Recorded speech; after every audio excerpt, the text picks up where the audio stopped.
Welcome to Hogwarts School of Witchcraft and Wizardry, where tonight we'll journey through magical corridors, enchanted classrooms, and the peaceful grounds of the castle. Join us as we explore the wizarding world in a story designed to help you drift into a peaceful sleep. After our story concludes, you'll hear the gentle crackling of a common room fire to help you fall asleep.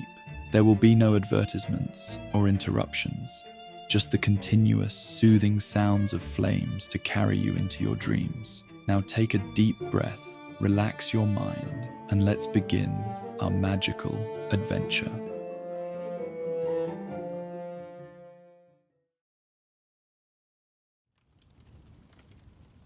The rain fell softly against the ancient windows of Hogwarts, creating a gentle, rhythmic patter that echoed through the stone corridors. Most students had retreated to their common rooms for the evening, seeking warmth and comfort from the chill that had settled over the castle. The great hall had long since emptied after dinner, and even the library had fallen quiet as Madame Pince shooed out the last of the studious Ravenclaws. In the Gryffindor common room, Hermione Granger sat curled in an armchair near the fireplace, a thick tome open on her lap. Her bushy hair was pulled back in a loose ponytail, and her eyes moved methodically across the pages, absorbing every word with careful attention. Occasionally she would pause to make a note on a piece of parchment, balanced precariously on the arm of her chair. Harry Potter and Ron Weasley were sprawled on the floor nearby, a game of wizard's chess between them. Ron's face was scrunched in concentration, though he hardly needed to focus much. He was, as usual, thoroughly trouncing Harry. "Knight to e5, Ron said with a satisfied smirk. The small stone knight slid across the board, drawing its miniature sword before smashing Harry's bishop to pieces. Harry sighed, running a hand through his perpetually messy black hair. "I don't know why I even try anymore." "Because you're an eternal optimist," Ron grinned, leaning back on his elbows. "Your move." Harry stared at the board, knowing full well that whatever move he made, Ron would counter it with devastating efficiency. Outside, a flash of lightning briefly illuminated the common room, followed by a low rumble of thunder that seemed to settle into the very stones of the castle. Hermione looked up from her book. "It's getting worse out there." "Perfect night to be inside," Ron nodded, watching as Harry reluctantly moved his queen. "Queen to d3, Harry said without much hope. Ron's grin widened. "Rook to d3. The stone rook slid forward and knocked Harry's queen off the board with a triumphant little roar. "Checkmate in 3 moves, Ron announced proudly. Harry threw up his hands in defeat. "I surrender now. Save us both the time." Hermione closed her book with a soft thump. "I can't concentrate with all this rain anyway. It's making me sleepy." "What were you reading?" Harry asked, grateful for the diversion from his chess humiliation. "Hogwarts A History Extended Edition," she replied, holding up the massive volume. "Professor Binns mentioned it contains passages about secret rooms that weren't included in the regular edition." Ron perked up. "Secret rooms? Like the Chamber of Secrets?" "No, nothing so dramatic," Hermione said, though her eyes sparkled with interest. "More like forgotten study spaces, hidden libraries, and reading nooks that were created by past headmasters and headmistresses. Apparently Hogwarts used to have dozens of little hideaways for students who wanted quiet places to study." "And you're hoping to find one?" Harry asked, already knowing the answer. "Well, it would be nice to have somewhere other than the library sometimes," Hermione admitted. "Especially when Madame Pince is in one of her moods." The portrait hole swung open and a group of first years tumbled in, laughing and dripping water onto the carpet. They had clearly been caught in the rain and were now recounting their misadventure with the kind of exaggerated drama only 11-year-olds could muster. Ron groaned. "So much for a quiet evening." We could go to the library, Hermione suggested half-heartedly, already knowing what response that would elicit. It's nearly curfew, Harry pointed out, glancing at the clock on the wall. Would just get there and have to turn around. The common room was filling up now as more Gryffindors returned from various activities around the castle. The noise level rose steadily, with conversations, laughter, and the occasional explosion from someone testing a product from Weasley's Wizard Wheezes. Harry, Ron, and Hermione exchanged looks, the kind that came from years of friendship and shared adventures. Without a word, they all knew they wanted somewhere quieter to spend the evening. What about exploring? Harry suggested in a low voice, leaning in so only his friends could hear. Looking for one of those reading nooks Hermione mentioned? Ron's eyebrows shot up. Now? In this weather? We wouldn't have to go outside, Hermione said, warming to the idea. According to the book, most of these places were hidden within the main castle walls. We've been at Hogwarts for years, Ron said doubtfully. Surely we'd have found them by now if they were still around. Not necessarily, Hermione countered. The book says many of them were concealed with complex charms that would only reveal the entrance to someone who was specifically looking for it. Harry smiled. And now we are. Hermione reopened her book, flipping through the pages until she found what she was looking for. Here, she said, pointing to a passage. There's mention of a reading nook created by Headmistress Eupraxia Mole in the 1870s. It was hidden behind a tapestry of... Oh? What? Both boys asked simultaneously. It says it was hidden behind a tapestry of dancing trolls, Hermione said, looking disappointed. We know that one. It's the entrance to the Room of Requirement. Any others? Harry asked. Hermione flipped through a few more pages. There's a reference to... Yes, here it is. A reading room concealed behind a tapestry of Morgana's Garden at Twilight, somewhere on the 5th floor, Eastern Corridor. Have we seen that tapestry before? Ron asked, trying to recall. Harry shook his head. I don't think so. But the 5th floor's not far. We could go look. They glanced around the common room. No one was paying them any attention. Everyone was caught up in their own conversations and activities. Shall we? Harry asked, already standing up. Hermione tucked the book into her bag. Let's go. The three friends slipped out of the portrait hole, ignoring the fat lady's mutterings about students always coming and going at all hours. The corridors were quiet, most of the torches already dimmed for the evening. Their footsteps echoed softly as they made their way toward the eastern wing of the 5th floor. Lumos, Hermione whispered, and the tip of her wand illuminated with a soft, pearly light. Harry and Ron followed suit, their wands casting long shadows on the stone walls. The rain continued to fall outside, and as they passed windows, they could see streaks of water trailing down the glass, distorting the view of the grounds beyond. It's peaceful, isn't it? Harry said quietly. Hogwarts at night. When we're not running for our lives, you mean? Ron added, with a small grin. They turned a corner and found themselves in a long corridor lined with suits of armor. The eastern wing was less frequented than other parts of the castle, housing mostly unused classrooms and storage spaces. Keep an eye out for the tapestry, Hermione reminded them, her eyes scanning the walls as they walked. They passed several tapestries, one depicting a centaur gazing at the stars, another showing a medieval wizard's duel, and a third illustrating the founding of Hogwarts, with the 4 founders standing proudly before the newly built castle. Wait, Harry said suddenly, stopping before a tapestry they had nearly walked past. Is this it? The tapestry was faded with age, its once vibrant colours softened to gentle pastels. It showed a garden at dusk, with silver-leaved trees and flowers that seemed to glow with their own inner light.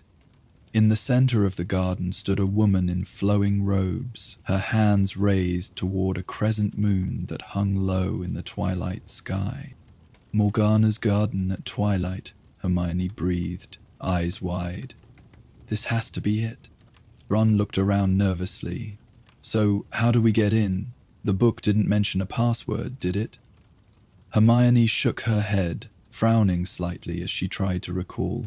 No, just that you had to be specifically looking for it. Maybe... She reached out and gently touched the tapestry, running her fingers along the woven threads. Nothing happened. Maybe it's like the Room of Requirement, Harry suggested. We need to walk past it thinking about what we want. Worth a try? Ron shrugged. The three of them walked past the tapestry once, twice, 3 times, concentrating on their desire for a quiet reading nook. Still, nothing changed. This is silly, Ron muttered after their 3rd attempt. Maybe the room doesn't exist anymore, or maybe the book's wrong. Hermione looked crestfallen, but it was so specific about the location. Harry stepped closer to the tapestry again, studying it carefully. The woven Morgana seemed to be looking directly at him, her expression serene yet somehow knowing. The crescent moon above her caught his attention. It was the only element in the tapestry that seemed to have retained its original brightness, gleaming with silvery threads. Acting on instinct, Harry reached out and touched the moon. For a moment, nothing happened. Then, to their amazement, the moon began to glow with a soft, silvery light. The light spread outward, flowing down Morgana's outstretched hands and spilling into the garden, illuminating the flowers and trees one by one until the entire tapestry was suffused with a gentle radiance. And then, silently, the tapestry parted in the middle, like a curtain, revealing a doorway where solid wall had been moments before. "Brilliant, Harry," Hermione exclaimed in a hushed voice. "You just got lucky," Harry said with a small smile, though he felt a flutter of excitement in his chest. "Shall we?" Ron asked, gesturing toward the doorway. Harry took a step forward, then hesitated. "Should we check it's safe first? Cast a revealing charm or something?" "Good idea," Hermione nodded, raising her wand. Homenum Revelio. Nothing happened, indicating no human presence inside. "Seems empty," she said, lowering her wand. "Still, we should be careful." Harry nodded and stepped through the doorway, Ron and Hermione close behind him. As soon as they were all inside, the tapestry door closed silently behind them, sealing them in. For a moment they stood in darkness. Then, one by one, candles began to light themselves, floating gently in the air around them. The soft, golden light revealed a circular room that took their breath away. It was unlike any room they had seen at Hogwarts before. The ceiling was domed and painted to resemble a twilight sky, with stars that twinkled softly against deep blue. The walls were lined with bookshelves, each filled with ancient tomes, bound in leather of various colors. In the center of the room was a sunken seating area with plush armchairs and sofas arranged around a small, circular fireplace. Cushions and throw blankets were scattered invitingly across the furniture, and a thick, richly patterned carpet covered the floor. "Wow," Ron breathed, turning in a slow circle to take it all in. "It's beautiful," Hermione whispered, her eyes already drawn to the bookshelves. Harry walked toward the fireplace, which burst into life as he approached, flames crackling merrily as though welcoming them. The warmth spread quickly through the room, chasing away the slight chill of the castle corridors. "I can't believe this has been here all this time," he said, sinking into one of the armchairs. It was incredibly comfortable, seeming to mold itself perfectly to his body. Ron flopped onto a sofa nearby, stretching out with a contented sigh. "This is brilliant. Better than the common room by far." Hermione was already examining the bookshelves, running her fingers gently along the spines of the books. "These are amazing," she said, Some of these titles, I've never even heard of them before. Is that saying something? Ron teased. The great Hermione Granger hasn't heard of a book? She shot him a mock glare before pulling a slim volume bound in midnight blue leather from the shelf. Look at this one. Celestial Whispers, a compendium of star magic by Astrophel Silverknight. I don't think there's a copy of this even in the restricted section. Harry looked around the room, noticing more details as his eyes adjusted to the candlelight. There was a small writing desk in one corner, complete with quills, ink, and fresh parchment. Beside it stood a tall, narrow window, though Harry was certain they weren't near an exterior wall of the castle. Through the glass, he could see the rain falling against a backdrop of mountains and forest, exactly the view one would have from Gryffindor Tower. It's enchanted, he realized aloud. The window, it's showing the view from our common room. Hermione looked up from her book. That makes sense. Headmistress Mole would have wanted students to feel at home here. Ron had discovered a small cabinet beside his sofa and was peering inside. Hey, there's food in here, and it's fresh. Indeed, the cabinet contained a teapot that was gently steaming, along with a plate of biscuits, some fruit, and 3 mugs. The room must prepare itself when someone enters, Hermione said, joining them by the fireplace with her chosen book. Like the room of requirement, but more specific. Well, I'm not complaining, Ron said, already helping himself to a biscuit. These are good. Try one. Harry took a biscuit and bit into it. It was still warm, as though freshly baked, with a perfect balance of sweetness and spice. Cinnamon, he said appreciatively. My favorite. Mine too, Ron agreed, reaching for another. Hermione poured tea for each of them, the rich aroma of Earl Grey filling the air as she handed round the mugs. Then she settled into an armchair with her book, tucking her feet up beneath her. For a while they simply enjoyed the peaceful atmosphere of the room. The rain continued to fall outside the enchanted window, and the fire crackled softly in the grate. Harry felt the tension he hadn't even realized he'd been carrying begin to melt away. There were no expectations here, no eyes watching him, no whispers following him through the corridors. Just warmth, comfort, and the quiet companionship of his best friends. Ron had found a book of his own, surprisingly, a volume on Quidditch strategies throughout the ages, and was leafing through it with genuine interest. Harry was content to simply sit, watching the flames dance in the fireplace and listening to the gentle sounds around him. The turning of pages, the occasional clink of a mug being set down, the soft patter of rain, and the distant rumble of thunder.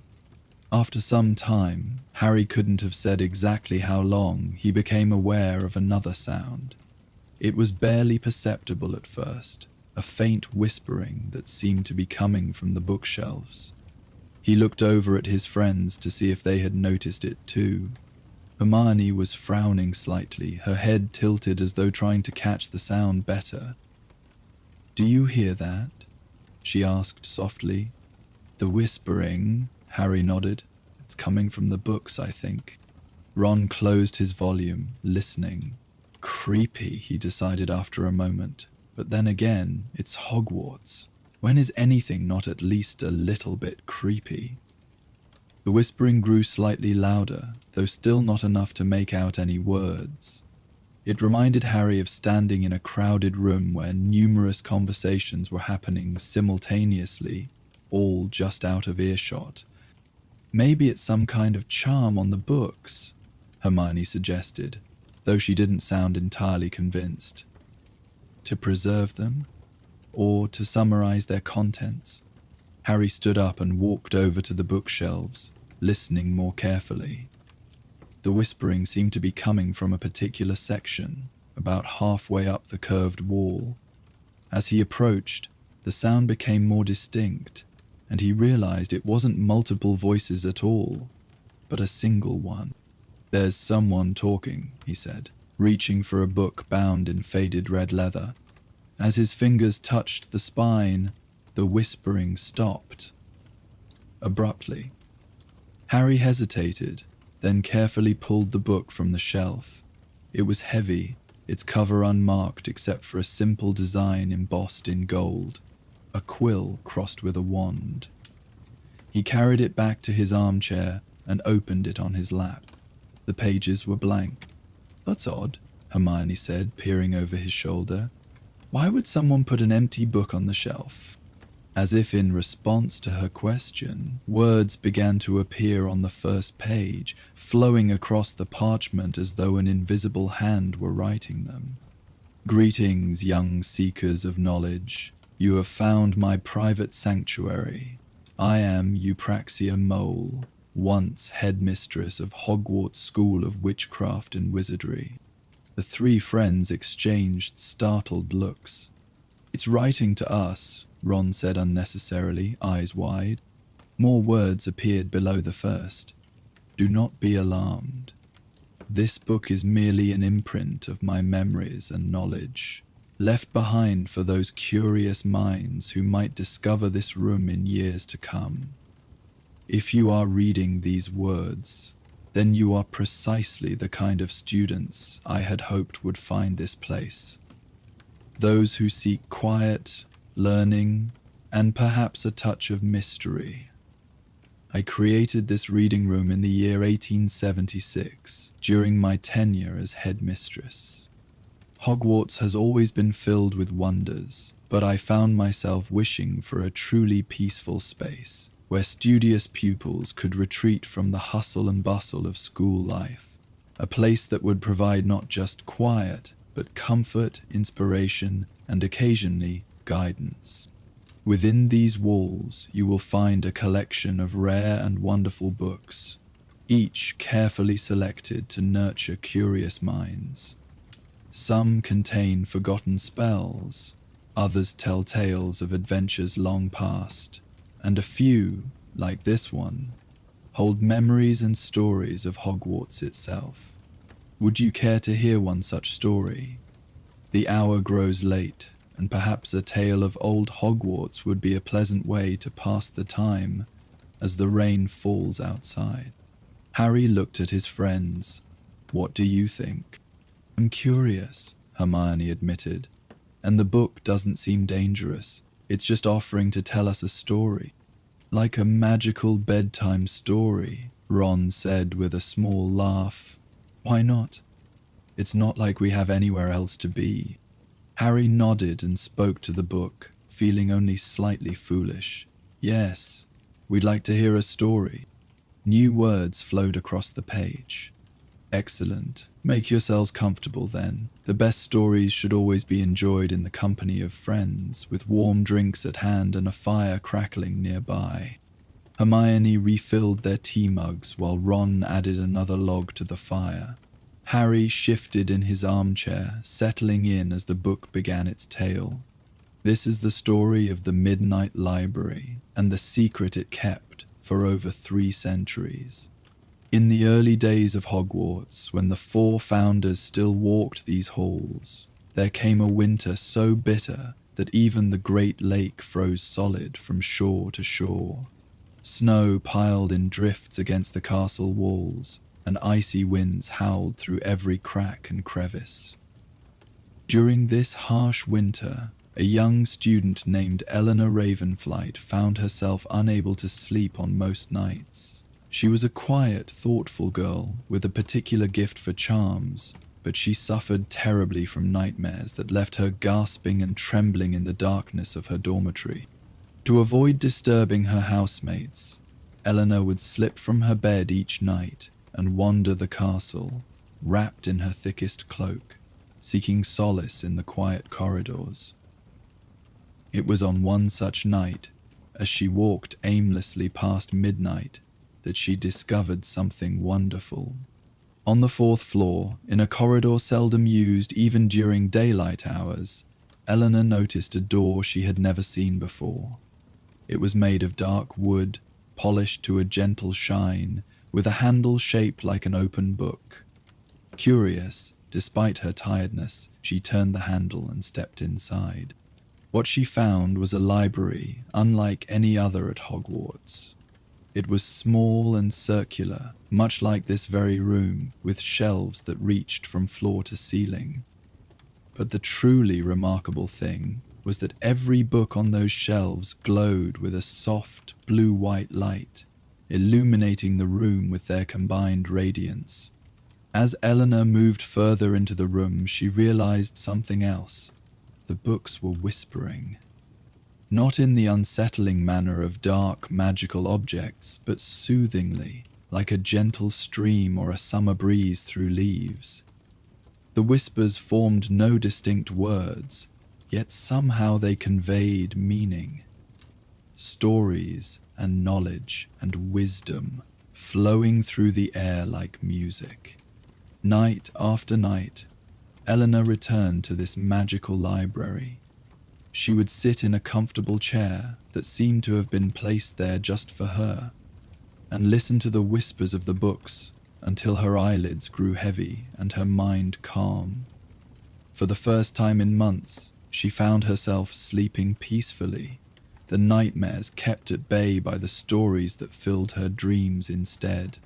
What Eleanor didn't know was that she was not the first student to find comfort in the Midnight Library. Helga Hufflepuff herself had created this special place for those students who found themselves awake and troubled in the darkest hours, when the rest of the castle slept. The books were enchanted with fragments of pleasant dreams and peaceful thought. The magic of the Midnight Library was subtle but powerful. The books never told the same story twice, always sensing what the reader needed most to hear. Some nights they offered adventures to excite the imagination. Other nights they shared gentle tales of friendship and courage. And always, they ended with a sense of resolution and peace that carried the listener softly into slumber. As the book paused in its storytelling, Harry realized that the floating candles in the room had dimmed slightly, creating an even cozier atmosphere. The rain outside the enchanted window had softened to a gentle patter, and the fire burned low and steady in the grate.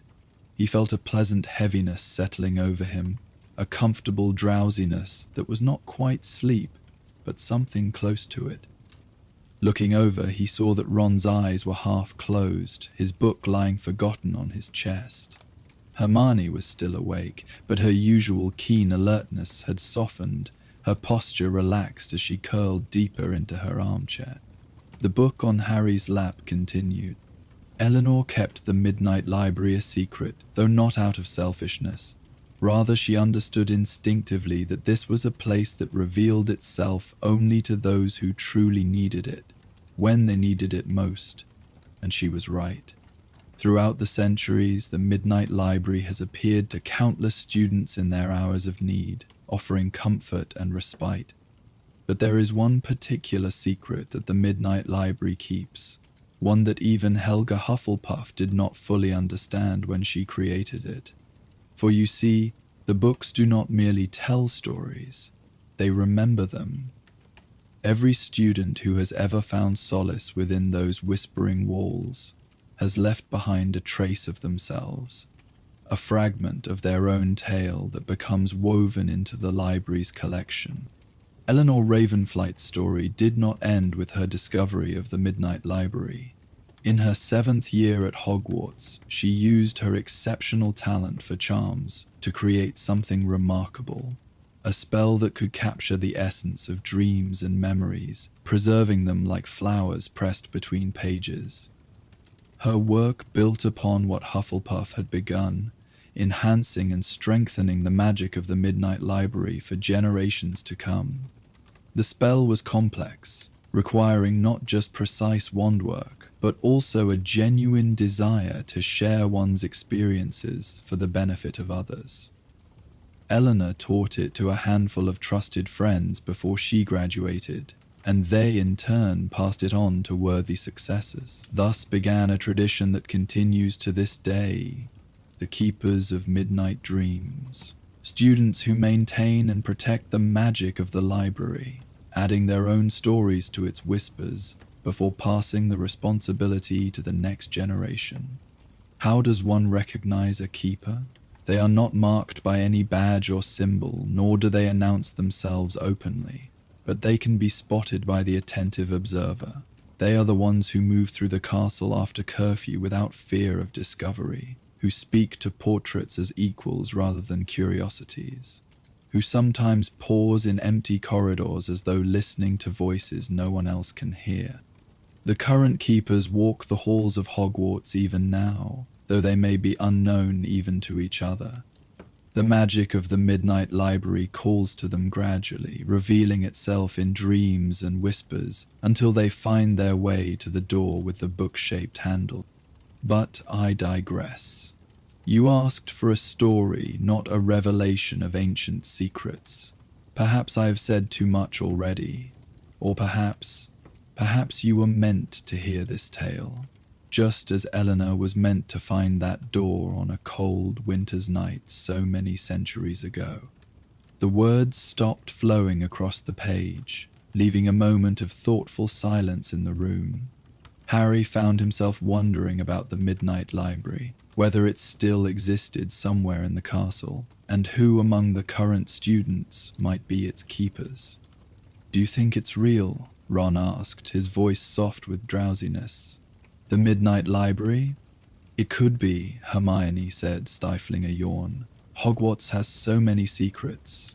We discover new ones every year." "Maybe we should look for it," Harry suggested, though he made no move to get up from his comfortable chair. "Another night, when we're not so comfortable," Ron supplied with a sleepy grin. "Exactly." The book in Harry's lap began to write again. "If you wish to hear more tales of Hogwarts' hidden wonders, you need only ask.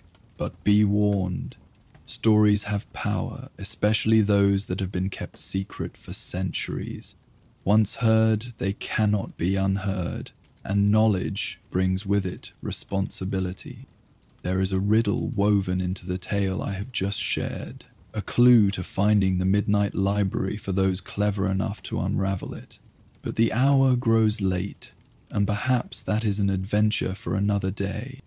The candles burn low and the rain falls soft against the window. The night embraces Hogwarts in its gentle darkness, and all throughout the castle dreams are beginning to bloom like night flowers. Harry felt his eyelids growing heavier with each sentence. The book's words had taken on an almost hypnotic quality, like a lullaby transcribed onto paper. He fought to keep his eyes open, wanting to read more, but the warmth of the room and the soft sounds around him were making it increasingly difficult. Beside him, Ron had already dozed off, his breathing deep and even. Hermione was still awake, but barely, her book lying forgotten in her lap as she gazed dreamily into the fire. The words continued to appear, slower now, as though the book itself were growing sleepy. "Before you drift into slumber, young seekers, I shall leave you with one final thought. The most powerful magic at Hogwarts has never been found in spellbooks or potions, or even in the teachings of its most brilliant professors. Rather, it exists in the connections between those who call this castle home. In friendship, in courage, in the quiet moments of understanding that pass between kindred spirits. Just as you three found each other, and then found this hidden room, so too have countless others discovered that the true treasure of Hogwarts lies not in its secrets, but in the hearts of those with whom we share them. Sleep now, and dream of wonders yet to be discovered." The words faded from the page, and the book gently closed itself on Harry's lap. The candles dimmed further until only the fireplace provided any light, casting long, soft shadows across the room. Outside the enchanted window, the rain had stopped, and stars were beginning to peek through breaks in the clouds. Harry wanted to say something to his friends, to share his thoughts about the story they had just read, but the peaceful drowsiness was too powerful to resist. He felt himself slipping into that pleasant state between wakefulness and sleep, where thoughts flow like water and dreams begin to take shape at the edges of consciousness. His last coherent thought before sleep claimed him entirely was a simple one. In all his years at Hogwarts, with all its dangers and challenges, he had never felt more at home than he did right now, in this hidden room with his two best friends, surrounded by ancient books and floating candles, and the lingering echo of a story that might or might not be true. The night deepened and the three friends slept, their dreams filled with whispering books and secret libraries, and doors that appeared only to those who truly needed them. And somewhere in the castle, perhaps on the 4th floor in a seldom-used corridor, a handle shaped like an open book might have glowed softly for just a moment, as if in recognition of kindred spirits dreaming nearby. Morning came gently to the hidden reading nook behind the tapestry of Morgana's garden. Sunlight filtered through the enchanted window, casting a warm golden glow across the sleeping forms of Harry, Ron, and Hermione. The fire had burned down to embers during the night, but the room remained comfortably warm. Harry woke first, blinking in momentary confusion at his unfamiliar surroundings. Then the events of the previous evening came back to him. Finding the tapestry, discovering the secret room, reading the magical book that told stories of Hogwarts' past. He sat up slowly, careful not to disturb the book that still rested on his lap. The mysterious volume looked ordinary in the morning light, just an old book bound in faded red leather, with no hint of the magic it had displayed the night before. Harry opened it cautiously, but the pages remained blank. Whatever enchantment had brought Headmistress Mole's words to life seemed to have faded with the night. Across from him, Hermione stirred, stretching her arms above her head with a small yawn. "Good morning," she murmured, her voice still thick with sleep. "What time is it?" Harry checked his watch. Just past 7, still early. Ron snored softly from his position on the sofa, one arm dangling toward the floor, his book of Quidditch strategies lying open where it had fallen. "Should we wake him?" Harry asked. Hermione shook her head with a fond smile. "Let him sleep a bit longer. It's Saturday anyway. No classes." She stood up and walked over to the enchanted window, gazing out at the view of the grounds. The storm had passed during the night, leaving behind a freshly washed landscape that sparkled in the morning sun. The Forbidden Forest was a deep green expanse in the distance, and wisps of mist rose from the Great Lake as the water warmed in the sunlight. "It's beautiful," she said softly. "I can see why Headmistress Mole created this place. It's perfect for studying, or reading, or just thinking." Harry joined her at the window, the book tucked under his arm. "Do you think we'll be able to find it again? This room, I mean?" "I hope so," Hermione replied. "I'd like to explore these bookshelves properly. There must be so much knowledge here that isn't available anywhere else in the castle." Harry glanced down at the book he was holding. "What about the Midnight Library? Do you think that's real too?" Hermione's eyes lit up with that familiar spark of intellectual curiosity.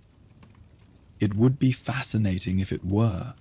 A library that appears only to those who need it, with books that whisper stories tailored to the reader. It's remarkably complex magic, but not impossible," Harry pointed out. "Not at Hogwarts." "No," she agreed. "Not at Hogwarts."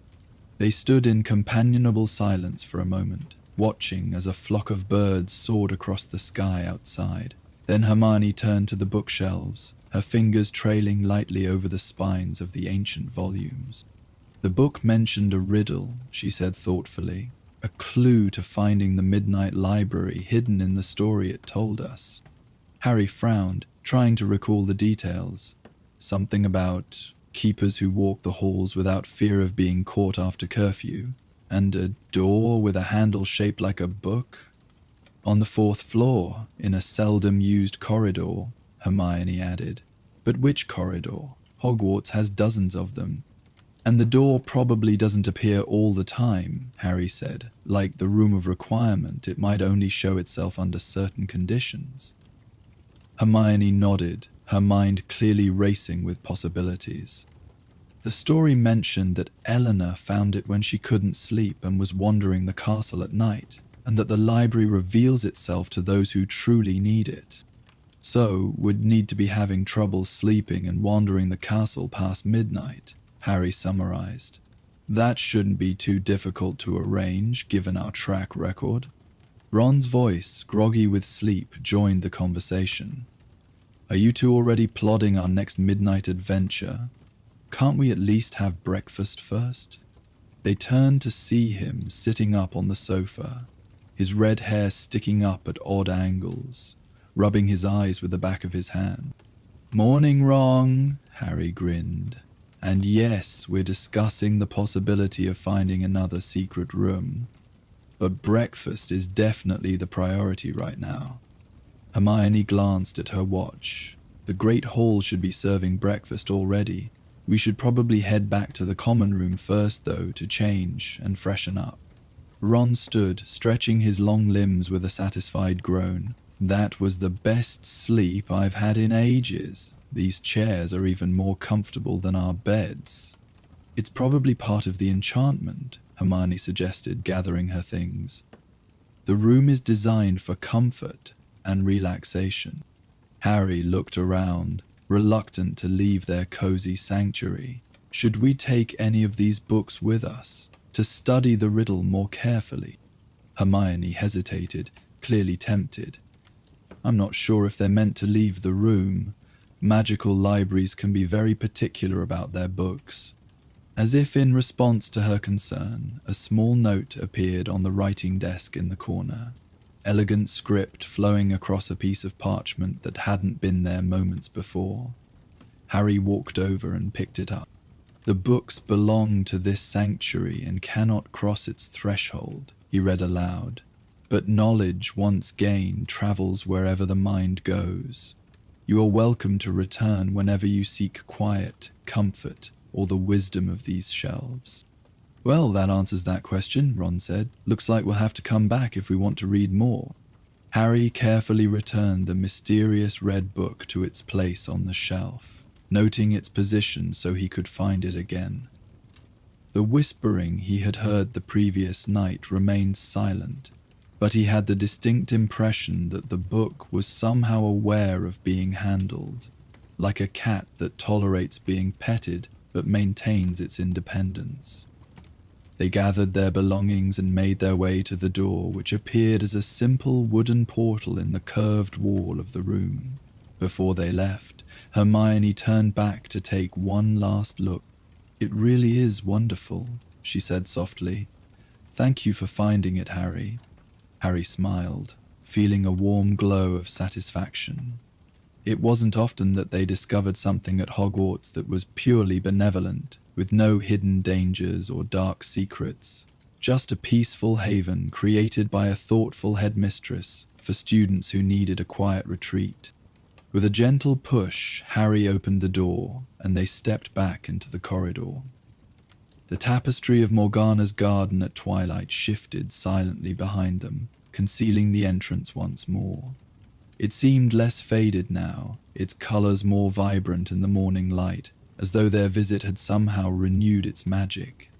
The three friends made their way back to Gryffindor Tower, discussing the story they had read and the possibility of finding the Midnight Library. The corridors were still quiet, with most students taking advantage of the weekend to sleep in. I'm surprised we didn't get caught by Filch last night, Ron commented as they climbed a moving staircase. Usually our nighttime wanderings end with us running for our lives. Maybe the castle wanted us to find that room, Harry suggested. Hogwarts has its own kind of magic, doesn't it? Beyond the spells and enchantments, I mean. Hermione nodded thoughtfully. The founders put so much of themselves into this place. It's more than just a school. It's almost like a living entity sometimes.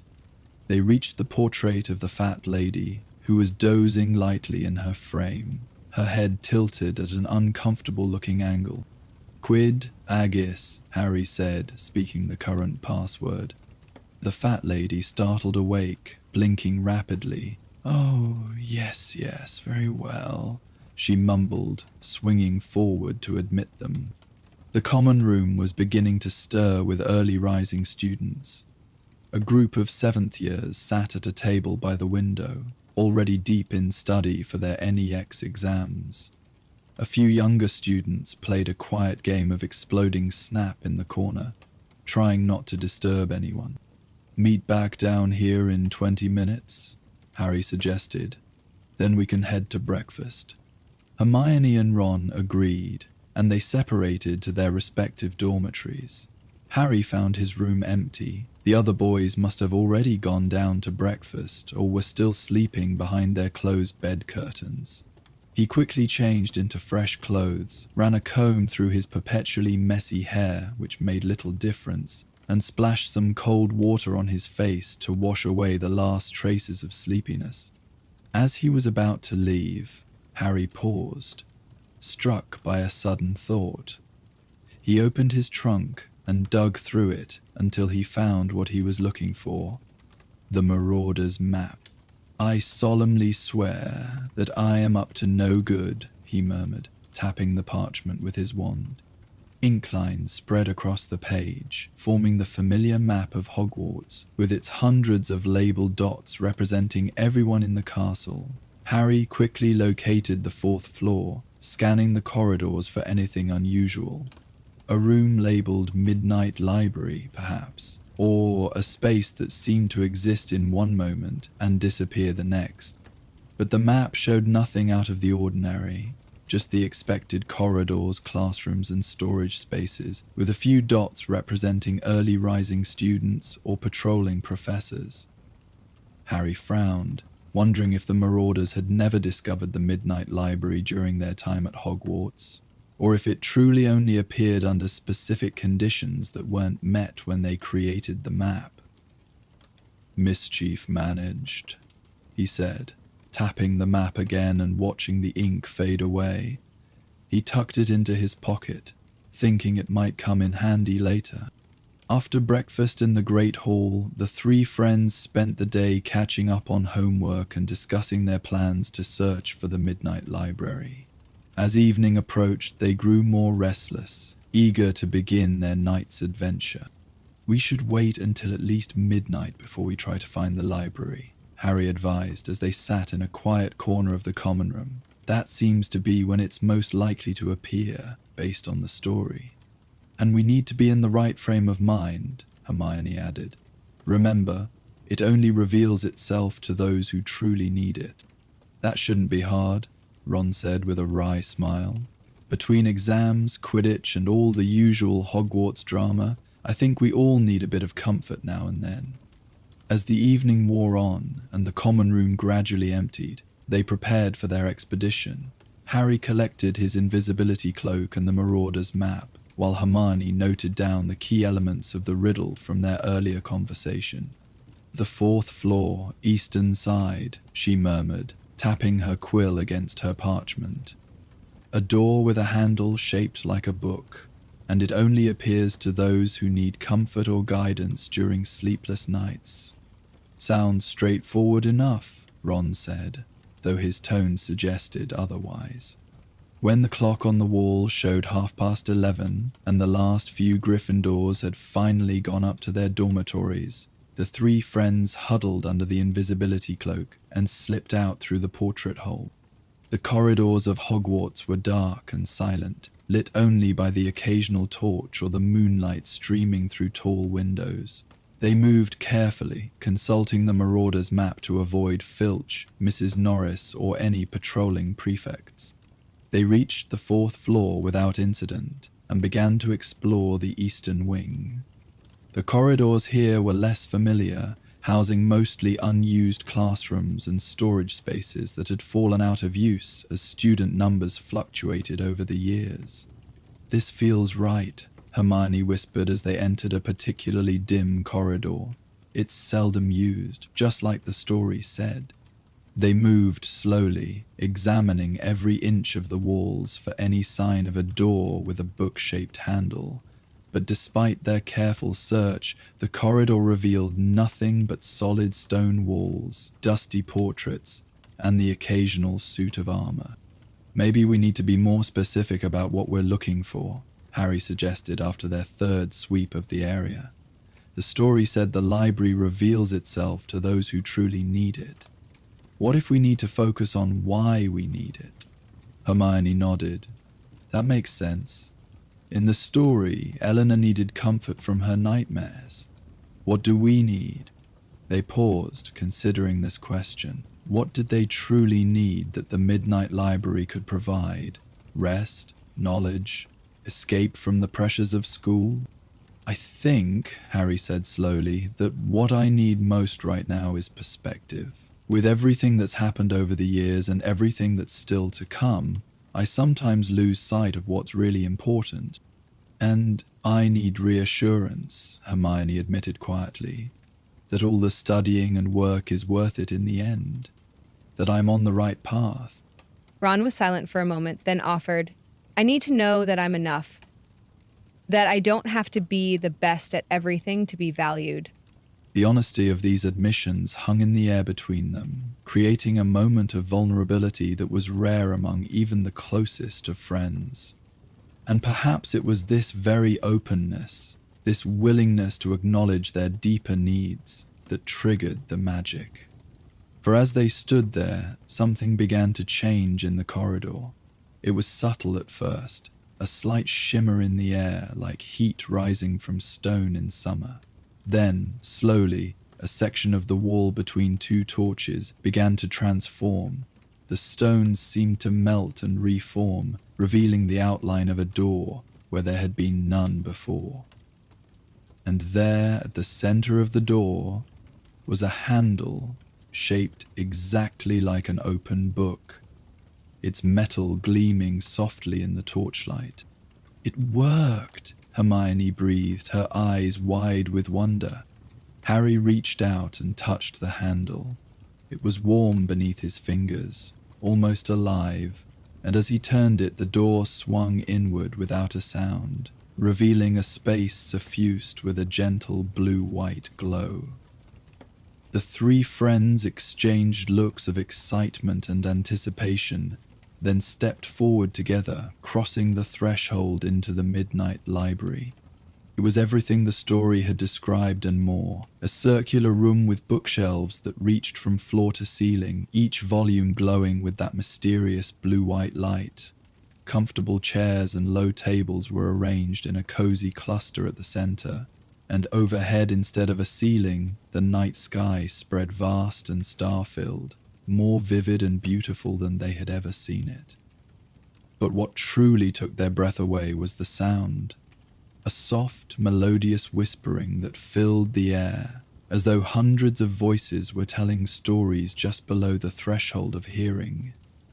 It wasn't eerie or disturbing, but rather comforting, like the murmur of a gentle stream or leaves rustling in a summer breeze. It's real, Ron said, his voice hushed with awe. The Midnight Library is actually real. Of course it's real, Hermione replied, but there was no smugness in her tone, only wonder. This is Hogwarts, after all. Harry moved toward the nearest bookshelf, drawn by the whispering that seemed to intensify as he approached. The books were bound in leather of various colors, with no visible titles on their spines.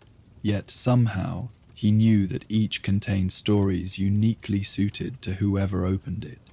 As his hand hovered near a book bound in deep blue leather, he heard a whisper more clearly than the others. For the boy who lived under the stairs, who found his true home within these walls. Harry drew back slightly, startled by the personal nature of the whisper. But then, remembering why they had come, he reached out and carefully pulled the book from the shelf.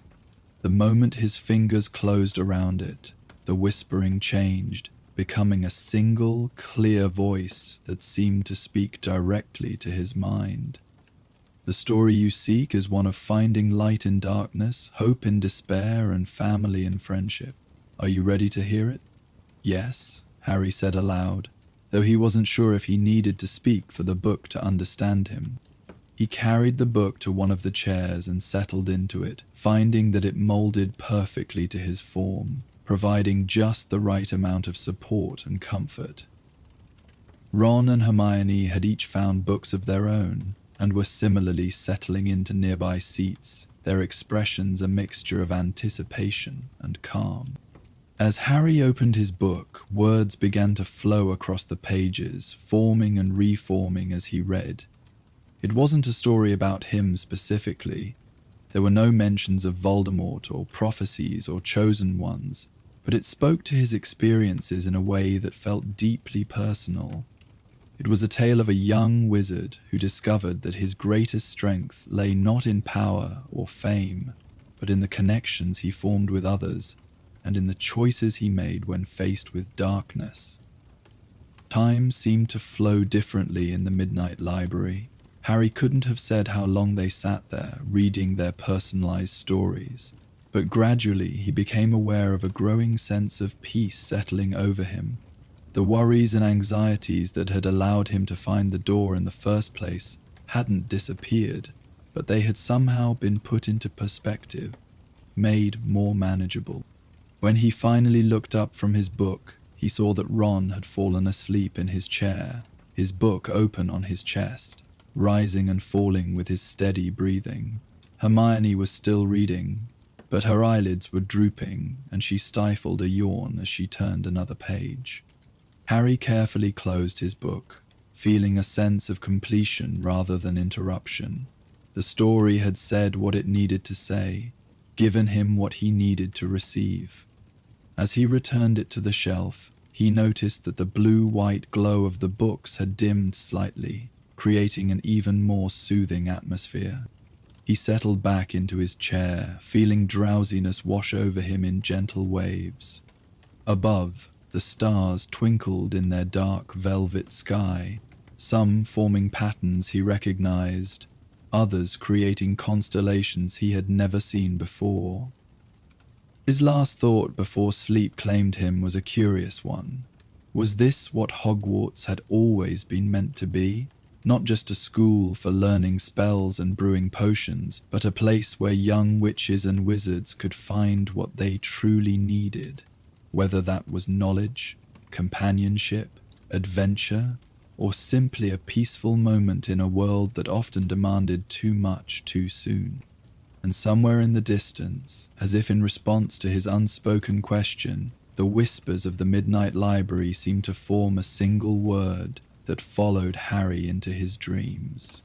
The following morning, Harry, Ron, and Hermione decided to keep their discovery of the Midnight Library to themselves.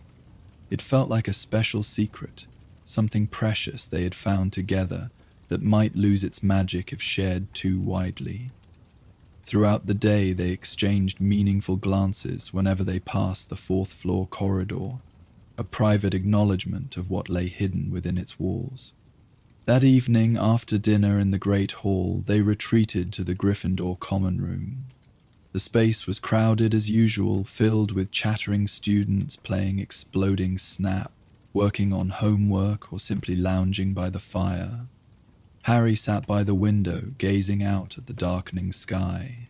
It was a clear night, the first after several days of rain, and the stars were beginning to appear one by one against the deepening blue. "Look at that," he said, as Ron and Hermione joined him. "Perfect night for stargazing." "It is rather beautiful," Hermione agreed, settling into the window seat beside him. "I've always thought the stars look different from Hogwarts than they do at home, more vibrant somehow." "That's because there's less Muggle light pollution here," Ron explained, surprising them both with his knowledge. When they stared at him, he shrugged. "What?" "Charlie used to be really into astronomy before he got obsessed with dragons. Said the stars at Hogwarts were the clearest he'd ever seen." Harry continued to gaze upward, feeling a strange pull toward the night sky. Perhaps it was their experience in the Midnight Library, with its enchanted ceiling of stars that had awakened this interest. Or perhaps it was simply the beauty of the clear night after so many days of clouds and rain. We should go up to the astronomy tower, he suggested suddenly. Get a proper look. Hermione frowned slightly. It's after hours for being up there, unless we have a class. Since when has that stopped us? Ron grinned. Hermione tried to look disapproving, but Harry could see the spark of interest in her eyes. After their adventure to find the Midnight Library, the idea of another nighttime exploration held a certain appeal. We do have the invisibility cloak, Harry reminded her, and the map. We could avoid getting caught. And it would be educational, Ron added with exaggerated innocence. Isn't that what you're always telling us, Hermione, to take our studies seriously? She rolled her eyes, but couldn't suppress a smile. Fine. But if we get caught and lose house points, I'm blaming both of you. They waited until the common room had emptied, pretending to be deeply engrossed in homework as the other Gryffindors gradually drifted off to bed. When they were finally alone, Harry retrieved his invisibility cloak and the Marauder's map from his dormitory. I solemnly swear that I am up to no good, he whispered, tapping the parchment with his wand. Ink lines spread across the page, revealing the familiar layout of Hogwarts and the tiny labeled dots representing its inhabitants. Most were clustered in their respective dormitories, with a few teachers patrolling the corridors as expected. Filch was in his office, and Mrs. Norris appeared to be lurking on the second floor. The coast is clear, Harry said, scanning the route to the astronomy tower. Looks like Professor Sinistra isn't up there tonight either. The three friends huddled under the invisibility cloak, which was getting to be a tighter fit as they grew older, and cautiously made their way out of the portrait hole. The fat lady mumbled something about disturbances at all hours, but was too sleepy to pay much attention to the apparently empty air passing by her frame. The corridors of Hogwarts were quiet and dimly lit, most of the torches having been extinguished for the night. Moonlight streamed through the windows, casting long, silvery shadows across the stone floors. Their footsteps, though they tried to move quietly, echoed slightly in the stillness. "Lumos," Hermione whispered, and the tip of her wand illuminated with a soft, pearly light, just bright enough to help them navigate the darker passages. They consulted the map frequently, taking detours to avoid Peeves, who was bouncing around the third floor, and Professor McGonagall, who appeared to be heading back to her quarters from the library. The journey to the astronomy tower took longer than usual due to these precautions, but eventually they found themselves climbing the spiral staircase that led to the highest point in the castle. As they emerged onto the open observation platform, they were greeted by a gentle breeze, and the vast expanse of the night sky spread out above them like an endless sea of darkness studded with diamonds. Without the walls of the castle to confine them, they could finally remove the invisibility cloak, and Harry folded it carefully over his arm. "It's beautiful," Hermione breathed, her face upturned to the heavens. And it was. From this vantage point, with no trees or buildings to obstruct the view, the sky seemed infinite. The stars were incredibly bright and numerous, scattered across the darkness in familiar patterns and mysterious clusters. The Milky Way arched overhead, a misty river of light flowing from horizon to horizon. Ron walked to the stone parapet at the edge of the tower, leaning against it as he gazed outward. Charlie was right, you can see everything from up here. Harry joined him, feeling the cool night air on his face. The grounds of Hogwarts stretched out below them, a patchwork of shadows and moonlight. The Forbidden Forest was a dark mass at the edge of his vision, and the Great Lake reflected the stars like a perfect mirror. "Look, there's Orion," Hermione said, pointing to a distinctive pattern of stars. "And Sirius, the dog star." Harry followed her finger, finding the bright star that shared a name with his godfather. The thought brought a mix of emotions: grief at Sirius's loss, but also a strange comfort in seeing his namesake shining so steadily in the night sky. "And there's the Pleiades," Ron added, indicating a small cluster of stars. "The Seven Sisters. Mum used to tell us stories about them when we were little." They continued like this for a while, pointing out constellations they recognized and making up stories for patterns they didn't. The telescopes that normally occupied the tower during their astronomy classes had been stored away, but they found they didn't need them. The night was so clear that even the fainter stars were visible to the naked eye. It was during a comfortable lull in their conversation, as they stood in silent appreciation of the view, that Harry noticed something unusual. "Look at that star," he said, pointing to a point of light near the constellation of Cassiopeia. "Is it flickering?" Hermione and Ron followed his gaze. The star in question was indeed behaving strangely. Unlike the steady glow of the stars around it, this one seemed to pulse, growing brighter and then dimmer in an irregular pattern. "That's odd," Hermione frowned. "Stars do twinkle because of the Earth's atmosphere, but not like that." "Maybe it's a plane," Ron suggested. "Dad's told me about those Muggle flying machines." "No, it's not moving," Harry said, still watching the strange star. "And the pattern seems almost deliberate."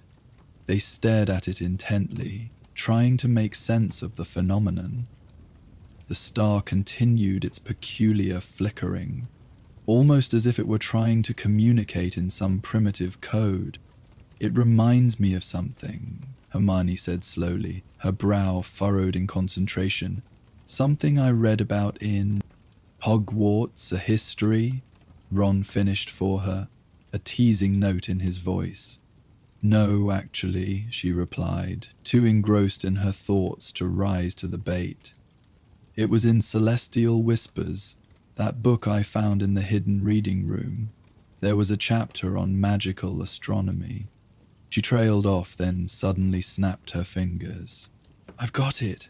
It mentioned something called astral signaling, a method ancient wizards used to communicate over long distances before more sophisticated magical methods were developed." "Like magical Morse code?" Harry asked, thinking of the flickering light. "Exactly." Hermione's eyes were bright with excitement. "But to receive the message, you need a specific charm. It was... oh, what was it?" She closed her eyes, clearly attempting to recall the precise details from the book. Harry and Ron exchanged amused glances over her head, familiar with this particular expression of intense concentration. "Got it," she exclaimed after a moment. "It's Calum Revelio, similar to the regular revealing charm, but specifically for celestial phenomena." "Worth a try," Harry shrugged. Hermione raised her wand toward the flickering star, her movements deliberate and precise. "Calum Revelio," she spoke clearly, though not loudly. For a moment, nothing happened. Then, slowly, something began to change in the sky above them. It was subtle at first, just a slight brightening of certain stars near the flickering one, as though someone were turning up their luminosity one by one. Then, thin lines of silver light began to form between these brightened stars, connecting them in a pattern that gradually took shape before their eyes. "It's a constellation," Ron whispered, his voice filled with wonder. "One I've never seen before." Indeed, the lines had formed a distinct image in the sky. A wand with a glowing tip, surrounded by what appeared to be radiating beams of light. "The wand light," Hermione breathed. "I thought it was just a legend. It's not in any modern astronomy books." "What is it?" Harry asked, unable to take his eyes off the shimmering pattern above them. "According to Celestial Whispers, it's a constellation that was known only to wizards, invisible to muggles even with their most powerful telescopes." It was said to appear over places of great magical significance during certain celestial alignments. Like Hogwarts, Ron nodded, understanding. Exactly. But the book said it had been lost for centuries, that the knowledge of how to see it had faded over time. The last recorded sighting was over 400 years ago. They stood in silence for a moment, absorbing the significance of what they were witnessing, a piece of magical history that had been hidden in the stars above them all along, waiting for someone to remember how to look for it. Then Harry noticed something else. "Look there," he said, pointing to a section of the stone parapet directly beneath where the constellation shone brightest. "The stone is glowing." He was right. A block of stone in the parapet had begun to emit a faint, silvery luminescence that matched the light of the connected stars above. As they watched, lines began to appear on its surface, etching themselves into the stone as if an invisible hand were carving them with methodical precision. "It's a map," Hermione realized as the pattern became clearer. "A star map, but different from any I've seen in our astronomy textbooks." The three friends gathered around the glowing stone, studying the intricate design that had formed on its surface. It showed a complex arrangement of stars and celestial bodies, with various symbols and thin lines connecting them in a web-like pattern. Around the edges were inscriptions in what appeared to be ancient runes. "Can you read it?" Ron asked Hermione, knowing she had taken ancient runes. She leaned closer, her fingers hovering just above the glowing inscriptions as she traced their forms. "Some of it," she said. "They're very old runes, earlier than what we typically study, but this part here seems to say something about the path of the wanderer and celestial guidance." "A path to what?" Harry wondered, still examining the map. "I'm not sure," Hermione admitted. "It would take time to translate all of this properly." As they pondered the mystery, a new development caught their attention. One of the stars on the map, positioned at what appeared to be the tip of the wand in the Wandlight constellation, began to pulse with a brighter glow. As they watched, the light seemed to detach itself from the stone and rise up, hovering in the air before them like a tiny, luminous sphere. "What's happening?" Ron asked, his voice a mix of awe and apprehension. Before anyone could answer, the sphere of light shot upward, streaking into the sky like a reverse shooting star. Their eyes followed its ascent until it aligned perfectly with the actual star at the tip of the wand constellation. For a heartbeat, everything was still. Then, without warning, a brilliant beam of light burst from that star, shooting across the heavens in a dazzling arc. It was as if someone had cast an enormous Lumos Maxima spell among the stars themselves. "A shooting star," Hermione gasped, "but not a natural one. It's being directed by the magic of the constellation." They watched, transfixed, as the magical shooting star traced a path across the sky that seemed to match certain lines on the stone map.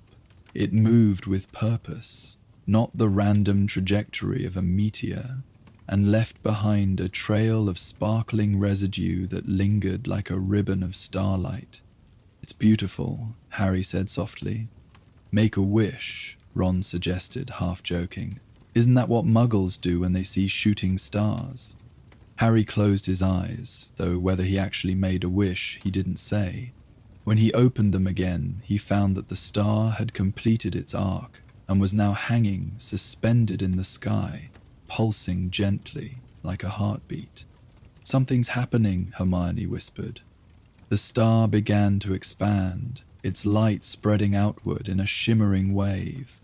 As it grew, images began to form within its radiance, fleeting, dreamlike visions that appeared and disappeared like reflections in disturbed water. Harry saw the great hall decorated for a celebration he didn't recognize, with banners bearing symbols he'd never seen before. He glimpsed older versions of familiar faces. Was that Neville, standing tall and confident before a group of students? The images shifted too quickly to be sure, flowing into one another like a montage of moments yet to come. "Are you seeing this?" he asked his friends, his voice hushed. "I see Hogwarts," Ron replied slowly. "But different somehow. And people, lots of people, I don't recognize." "I think we're seeing the future," Hermione breathed. "Or a possible future." The book mentioned that the Wandlight constellation was associated with prophecy and divination. The visions continued to swirl within the expanded star, showing fragments of what might come to pass. Students in Hogwarts robes walking through corridors that seemed both familiar and subtly changed. Magical creatures that Harry didn't recognize roaming the edge of the Forbidden Forest, and a great gathering of wizards and witches around a monument on the Hogwarts grounds. None of it made complete sense, and yet there was something deeply comforting about these glimpses. Despite all the changes Hogwarts endured, the magic continued. Life went on. As suddenly as it had begun, the vision faded. The expanded star contracted back to a single point of light, then shot across the sky once more before disappearing entirely. The Wandlight constellation remained visible for a few moments longer, its silvery lines connecting the brightened stars, and then it too faded, leaving only the normal night sky behind. The map on the stone parapet gave one final pulse of light, then darkened, though the etched lines remained visible if one looked closely. For a long moment, the three friends stood in silence, processing what they had witnessed. It was Harry who finally spoke. "What do you think it means?" he asked quietly. Hermione shook her head. "I'm not sure. Divination has never been the most reliable branch of magic. Those could have been possible futures, or simply symbolic representations." "I saw Hogwarts still standing," Ron said. "Years from now, from the look of it, after everything we've been through, everything that's threatened this place. That's something." Harry nodded, feeling an unexpected sense of peace settle over him. Whatever challenges lay ahead, and he knew there would be many, Hogwarts would remain. This place that had become his true home would continue to shelter and nurture young witches and wizards long after their time here was done. "We should document the map before we leave," Hermione suggested, always practical even in the face of magical wonders. "I don't know if it will stay visible or if it only appears when the constellation is revealed." She rummaged in her pocket and produced a piece of parchment and a self-inking quill. With quick, precise movements, she began to sketch the star map and its surrounding runes, her brow furrowed in concentration. While she worked, Harry and Ron leaned against the parapet, gazing up at the now ordinary night sky. The stars still seemed especially bright tonight, but the magical constellation had vanished completely, leaving no trace of its existence except in their memories and Hermione's careful documentation. "Do you think anyone else knows about this?" Ron wondered. "Professor Sinistra? Or Dumbledore?" "Maybe," Harry said. "Hogwarts has so many secrets. I'm starting to think we've only scratched the surface of what this castle holds." "That's what makes it special," Ron nodded. 7 years here, and you could still be discovering new things on your last day." Hermione joined them, carefully folding her completed sketch and tucking it into her robes. "I've copied as much as I could. I'd like to research more about the Wandlight constellation when we have time. There must be more information somewhere in the library." "Or maybe in the Midnight Library," Harry suggested, "if it contains rare books that aren't available elsewhere in the castle." "Good thinking," she agreed. "The books there seem to respond to what we needed. If we go back with specific questions about the constellation, they might provide answers. They fell into a comfortable silence, standing shoulder to shoulder as they continued to gaze at the sky. The night had grown cooler, but none of them felt inclined to leave just yet. There was something peaceful about being here together, sharing this moment of wonder and discovery. "You know," Ron said after a while, "Charlie was right about the stars at Hogwarts, but he never mentioned anything like what we just saw." "Maybe the constellation doesn't appear very often," Hermione suggested. "Or maybe it requires specific conditions to be visible. Or maybe," Harry said softly, "it appears to those who need to see it." His friends looked at him questioningly. "Think about it," he continued. "The Midnight Library revealed itself to us because we needed its comfort and wisdom. What if the Wandlight constellation works the same way, showing itself to those who need, I don't know, guidance, hope for the future?" Hermione considered this. It would make sense. A lot of the older magic at Hogwarts seems to work that way, responding to need rather than specific incantations or wand movements. "So the castle thought we needed to see the future?" Ron asked, skeptical but intrigued. "Not the specific future," Harry clarified, "just the knowledge that there is a future, that Hogwarts continues, no matter what happens now." They pondered this idea, finding comfort in the possibility that the magic of Hogwarts was looking out for them in its own mysterious way. A chilly breeze swept across the tower, causing them to draw their robes tighter around themselves. It was getting late, and though none of them had classes early the next morning, they knew they should return to Gryffindor Tower soon. "We should head back," Hermione said reluctantly, voicing what they were all thinking. Harry nodded, unfolding the invisibility cloak. Before they disappeared beneath it, however, he took one last look at the night sky, at the countless stars shining down on Hogwarts as they had for centuries before, and would for centuries to come. "Thank you," he whispered, though whether to the stars, the castle, or the magic that permeated both, even he wasn't sure. Under the cover of the invisibility cloak, they made their way back through the quiet corridors of Hogwarts, consulting the Marauders map to avoid any late-night encounters. The castle seemed especially peaceful tonight, as if it too were reflecting on the celestial display they had witnessed. When they reached the portrait of the Fat Lady, they found her dozing in her frame. "Quiddagiz," Harry whispered, and she startled awake, swinging forward with a sleepy grumble about students and their ridiculous hours. The common room was deserted. The fire burned down to glowing embers that cast a warm, dim light over the comfortable furniture. They removed the invisibility cloak and stood for a moment, still caught in the magical atmosphere of what they had experienced. "I think I'll head up," Ron said with a yawn. "It's been quite a night." Hermione nodded. "Me too, but first thing tomorrow I want to start researching the Wandlight constellation. There must be more information somewhere." "Be at a breakfast," Ron insisted, and she smiled in agreement. "At her breakfast," she conceded. They said their goodnights and headed up the separate staircases to their dormitories. Harry followed Ron up the boys' spiral staircase, his mind still filled with images of the shimmering constellation and the mysterious visions they had glimpsed within the shooting star. As he changed into his pajamas and climbed into his four-poster bed, drawing the curtains around him, Harry found himself unusually at peace.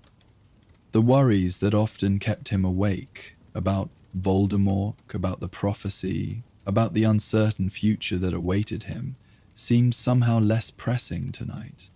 He had seen in that magical shooting star that Hogwarts would endure, and if Hogwarts could withstand whatever challenges lay ahead, perhaps he could too. With that comforting thought, Harry closed his eyes and for once Sleep came easily, bringing dreams filled with stars, hidden libraries, and the enduring magic of the place he called home. The following morning dawned bright and clear, with sunlight streaming through the dormitory windows and casting warm patterns on the floor. Harry woke feeling unusually rested, the events of the previous night temporarily having the quality of a dream, until he opened his eyes and saw the Marauder's map and invisibility cloak still lying on his bedside table.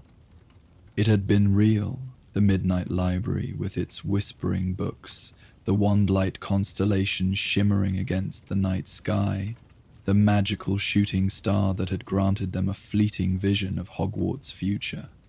The realization brought a smile to his face as he dressed and prepared for the day ahead. Ron was already up and waiting in the common room when Harry came down, a rare occurrence that spoke to his friend's excitement about their nocturnal adventure. "Morning," Ron greeted him. "Slept well. Better than I have in ages," Harry admitted. "You? Same. Didn't even dream, just sort of peaceful nothing." Ron stretched, looking unusually content. "Hermione's not down yet, but she sent a message with Parvati that she's gone to the library already. Apparently she couldn't wait until after breakfast." Harry chuckled.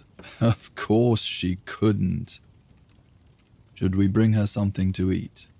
"Already planned, too," Ron said, patting his pocket where Harry could see the outline of what looked like several pieces of toast wrapped in a napkin. "I've learnt my lessons over the years. When Hermione's on a research mission, food delivery is essential."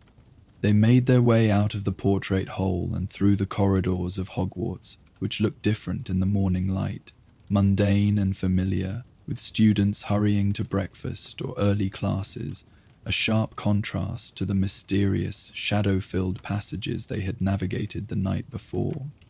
The library was quiet when they arrived, with only a few dedicated students scattered among the tables. Hermione was easy to spot, surrounded by a fortress of books at her usual table near the restricted section. Her hair was tied back in a messy bun, and she was so absorbed in the large tome before her that she didn't notice their approach until Ron deliberately cleared his throat. She looked up, blinking as if emerging from deep water. "Oh, good morning. I didn't realize it was so late already." "It's not," Harry assured her. "We're the ones who are early, for once." Ron produced the wrapped toast from his pocket and placed it on the table beside her. "Breakfast delivery, as promised." Hermione's expression softened with gratitude. "You're a lifesaver, Ron. Thank you." "Found anything interesting?" Harry asked, gesturing to the mountain of books. "Yes and no," Hermione replied, moving some volumes aside to make room for them to sit. "I haven't found any direct references to the Wandlight constellation in the standard astronomy texts, which isn't surprising given what the book in the hidden reading room said about it being forgotten. But," Ron prompted, knowing from her tone that there was more. "But I did find some indirect mentions in a few older sources," she continued, pulling a particularly ancient-looking book toward her. "This is Celestial Magic Through the Ages, published in 1562. It includes a brief passage about the guiding light of the Wanderer's star that appears over places of great magical learning during times of significant change." "That fits with what we saw," Harry nodded. "Hogwarts is definitely a place of great magical learning, and with everything that's happening with Voldemort's return." He didn't need to finish the thought. They all knew that they were living through a time of momentous change in the wizarding world, for better or worse. "And there's something else," Hermione said, opening another book, this one bound in faded blue leather with silver constellations embossed on the cover. "This volume on magical divination mentions that true seers throughout history have sometimes received visions through what it calls the window of the Wandlight. It says these visions are not fixed prophecies, but rather glimpses of what may come to pass if current paths are followed. So what we saw might not be the definite future, Harry mused, but more like possibilities? Exactly, Hermione agreed, which aligns with what we know about divination in general, that the future isn't set in stone, but can change based on choices and actions in the present. Still, Ron said, it was nice to see Hogwarts still standing, still full of students. After everything that's happened, everything that's still happening, that's something to hold on to.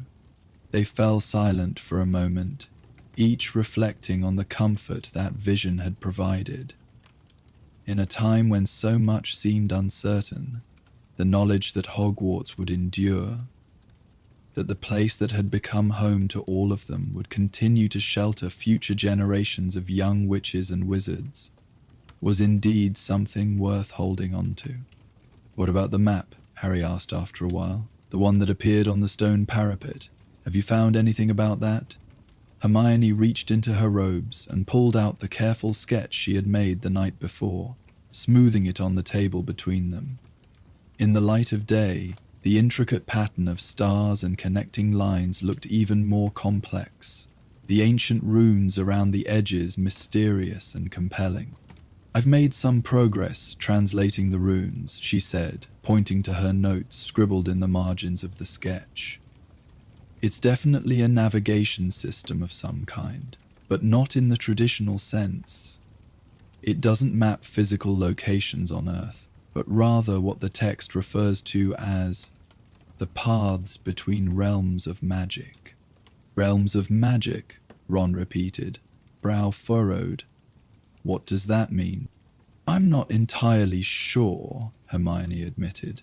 The text is cryptic, written in an older form of runic script that's challenging to translate precisely. But from what I can gather, the ancient wizards who created the Wandlight constellation believed that magic existed in different dimensions, I suppose you could say. Different aspects or facets of magical reality that could be accessed under specific conditions. Harry studied the map, tracing the intricate lines with his finger. And these lines show the paths between these realms? I think so, Hermione nodded.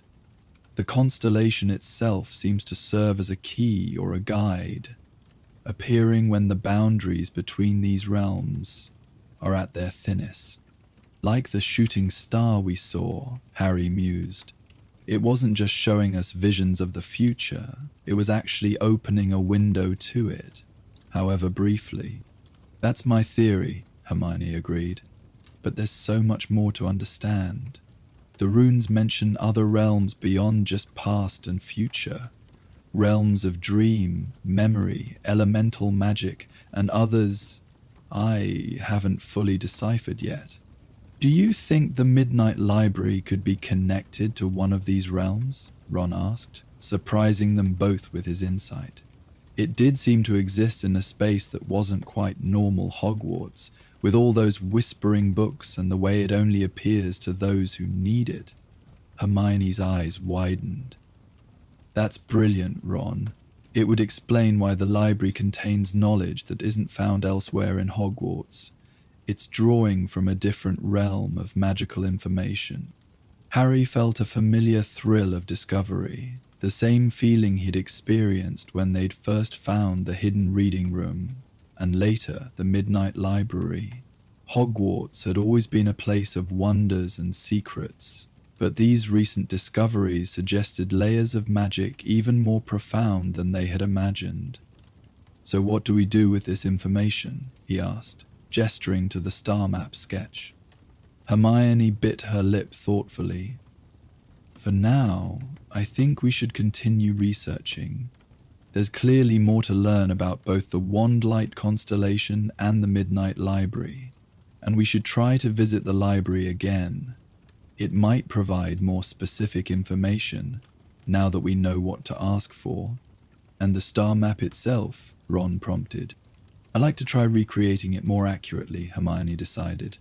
Tonight's too cloudy according to the weather prediction charm on the common room notice board, but tomorrow night should be clear again. We could go back to the astronomy tower and see if the constellation reappears. It might not, Harry cautioned, remembering their theory that the magical constellation revealed itself based on need rather than regular astronomical cycles. True, Hermione acknowledged, but it's worth trying, and even if it doesn't show itself again right away, we can at least study the stone parapet more carefully in better light. They agreed on this plan and spent a little more time discussing their discoveries before Hermione reluctantly admitted she needed to work on an essay for Professor McGonagall, and they all had charms homework due the following day. They packed up their notes, returned the library books to their shelves, and headed out to face the more mundane aspects of their day. But as they walked through the corridors of Hogwarts, Harry found his thoughts continuously returning to the night sky, the mysterious constellation, and the brief glimpse they had been granted of a future where Hogwarts still stood tall and proud. It gave him a sense of purpose, a reminder of what they were fighting to preserve in these increasingly dark times. That night, as predicted, clouds covered the sky, obscuring the stars entirely. Harry stood at the window of his dormitory for a while, watching the misty darkness and thinking about the wonders they had witnessed. When he finally climbed into bed, his dreams were filled with stars that moved in intricate patterns, whispering books that shared ancient secrets, and a sense of peace that followed him into waking. The next night proved clear, as Hermione had hoped, and after dinner the three friends found themselves drawn once more to the astronomy tower. They waited until after curfew, using the invisibility cloak and Marauder's map to navigate the castle unseen, and emerged onto the tower's observation platform, just as the last traces of twilight were fading from the western horizon. The night was even clearer than it had been during their previous visit, with a crispness to the air that made the stars seem to sparkle with unusual brilliance. They removed the cloak once they were certain they were alone, and Hermione immediately set to work, examining the stone parapet where the star map had appeared. "It's still here," she said excitedly, running her fingers over faint lines etched into the stone. Very faint, but definitely the same pattern we saw the other night. Harry and Ron joined her, squinting at the barely visible markings.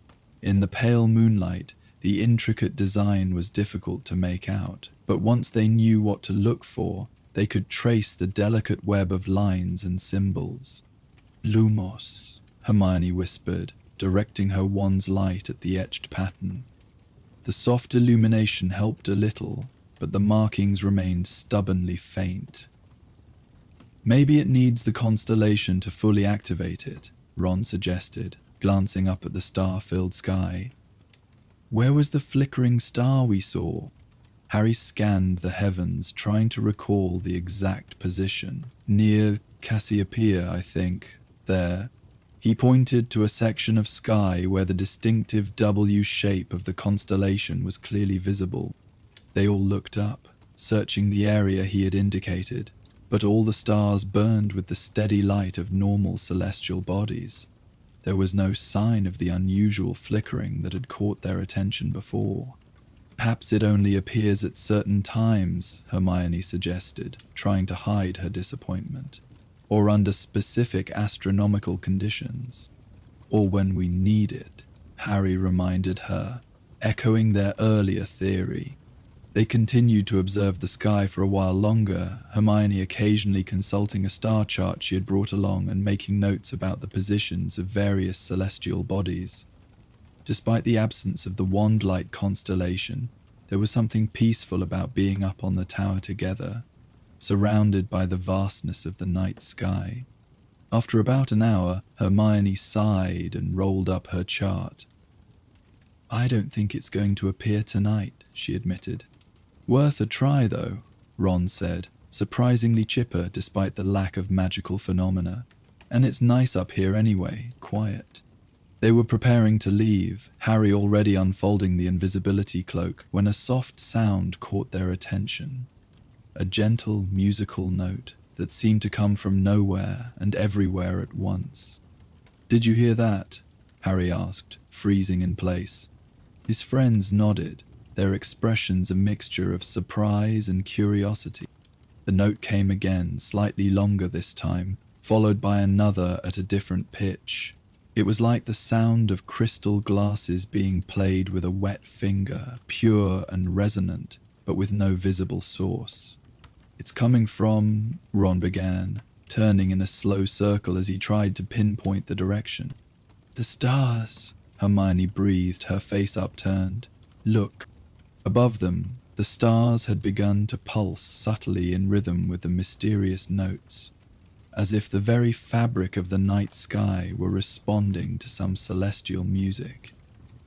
It wasn't just a single star this time, but dozens of them, scattered across the heavens like the keys of some vast astronomical instrument. The melody grew more complex, additional notes joining in a haunting harmony that raised goosebumps on Harry's arms. It was beautiful, but alien, unlike any music he had ever heard before, both ancient and timeless, like the cosmic equivalent of a phoenix's song. As the starry symphony continued, something began to change in the sky above them.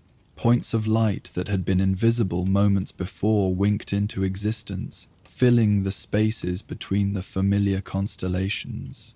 Lines of silvery radiance stretched between these new stars, forming patterns that shifted and transformed with the music. "It's happening again," Harry said quietly, hardly daring to speak louder for fear of interrupting the magical display, but different this time.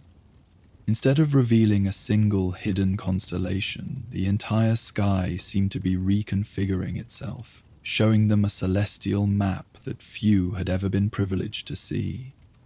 The Wandlight constellation appeared again, more vivid than before, but now they could see that it was just one element in a much larger pattern, a key that unlocked the door to this hidden layer of the heavens. The stone parapet beneath their hands began to warm, and the faint etchings suddenly blazed with the same silvery light as the lines connecting the stars above. The star map was activating again, responding to the magical display overhead. But it wasn't just the parapet. As they watched in amazement, similar lines of light began to appear all across the floor of the astronomy tower, spreading outward from where they stood, until the entire circular platform was covered in a glowing replica of the star map above. "It's beautiful," Hermione whispered, turning slowly to take in the full 360-degree display surrounding them. "Look there," Ron pointed to a section of the floor map near their feet.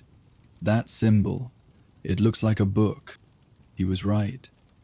Among the intricate web of lines and celestial symbols, there was a small but distinct icon that resembled an open book, with rays of light emanating from its pages. The Midnight Library, Harry realized. It's showing its location in relation to the star map. Hermione knelt down to examine it more closely. "And here," she said, indicating another symbol nearby, "this looks like a door or an archway. And over here," she moved a few steps to another section of the map, "this could be a key." They continued to explore the glowing floor map, identifying various symbols and trying to understand their significance.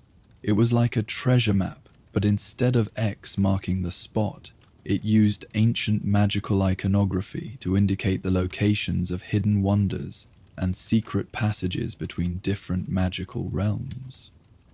The celestial music had faded to a gentle background hum, but the starry display remained, both above in the actual night sky and below on the illuminated floor of the tower.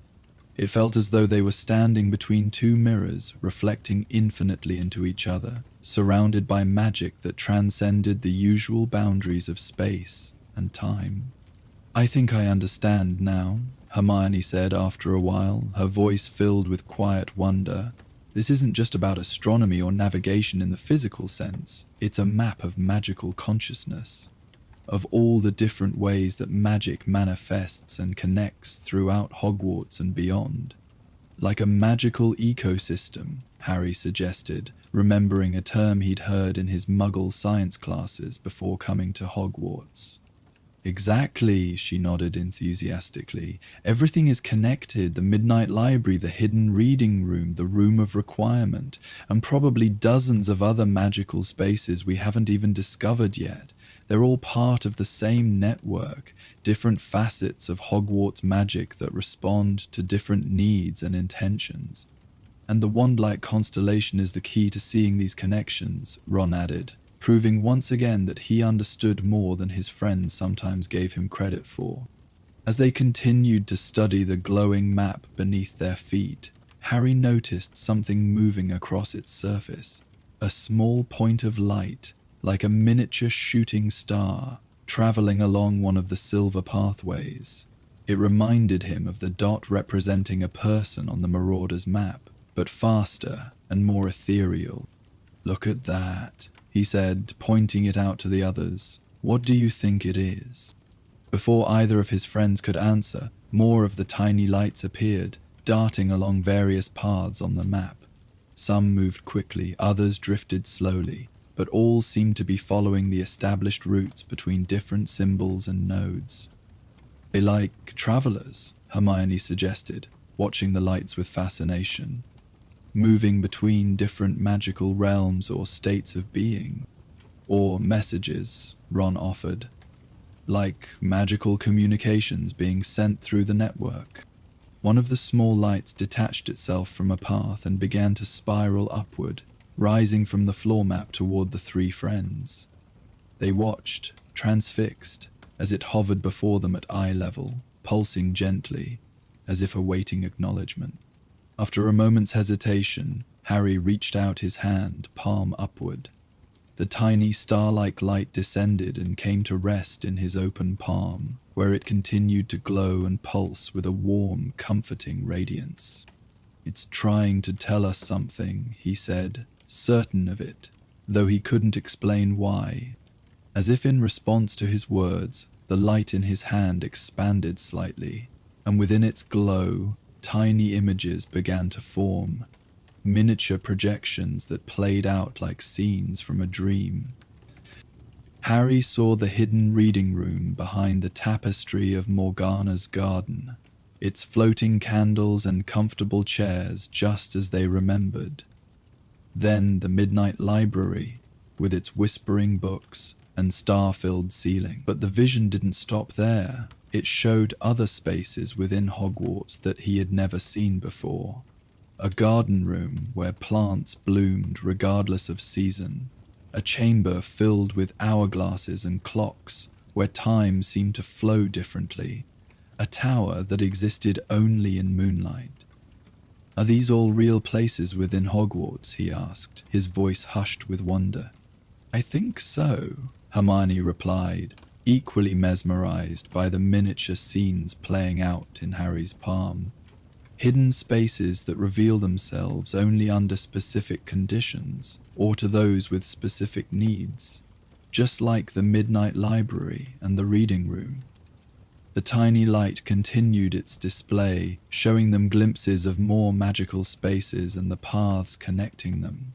Secret passages and hidden doorways that weren't shown on any conventional map of Hogwarts, not even the Marauder's map, with all its revealed secrets. "It's like Hogwarts is bigger on the inside than it appears from the outside," Ron said, echoing a sentiment they had all felt at various times during their years at the school. "It is," Hermione nodded. "Magical architecture doesn't follow the same rules as Muggle buildings. Spaces can be added or expanded without changing the external dimensions. Or they can exist in a sort of in-between state," Harry suggested, thinking of Platform 9-3/4 and how it occupied a space that was neither fully in the Muggle world nor completely in the Wizarding one, appearing and disappearing as needed. The light in Harry's hand gave one final pulse, brighter than before, and then gently floated back down to the floor map, rejoining the network of pathways and continuing on its journey. The other lights were still moving across the glowing design, following their mysterious routes to unknown destinations. Gradually, the luminescence of the floor map began to fade, the lines and symbols growing dimmer until they were once again just faint etchings in the stone. Above them, the enhanced stars of the magical display likewise dimmed, returning to their normal appearance one by one, until only the Wandlight constellation remained, shimmering like a farewell before it too faded from view. The three friends stood in silence for a while, processing what they had witnessed. It was Harry who finally spoke, giving voice to the thought that had been forming in his mind throughout the magical display. "I think Hogwarts is trying to help us," he said quietly. Ron and Hermione looked at him, waiting for him to elaborate. "All these discoveries we've been making," Harry continued, "the hidden reading room, the Midnight Library, now this star map, they're not random. It feels like the castle is, I don't know, opening itself to us, showing us its secrets." "But why now?" Ron asked. "We've been here for years. Why would Hogwarts suddenly start revealing all these hidden wonders?" Hermione's expression grew thoughtful. "Maybe because we need them now more than ever," she suggested. "With everything that's happening, Voldemort's return, the Ministry's interference, the war that seems to be brewing, perhaps Hogwarts is providing us with resources to help us face what's coming." Harry nodded, feeling that she had articulated something he had sensed but couldn't quite put into words. "Knowledge, comfort, perspective," he said, listing the gifts they had received from their recent discoveries. "Things we need to keep going, to remember what we're fighting for, and to know that we're not alone," Ron added quietly, "that Hogwarts itself is with us, in a way." They stood together in companionable silence, looking up at the now ordinary night sky and feeling the solid stone of the astronomy tower beneath their feet. Yet, despite the return to normalcy, there was a new awareness between them, a sense that they had glimpsed something rare and precious, a deeper layer of magic that had only now revealed itself.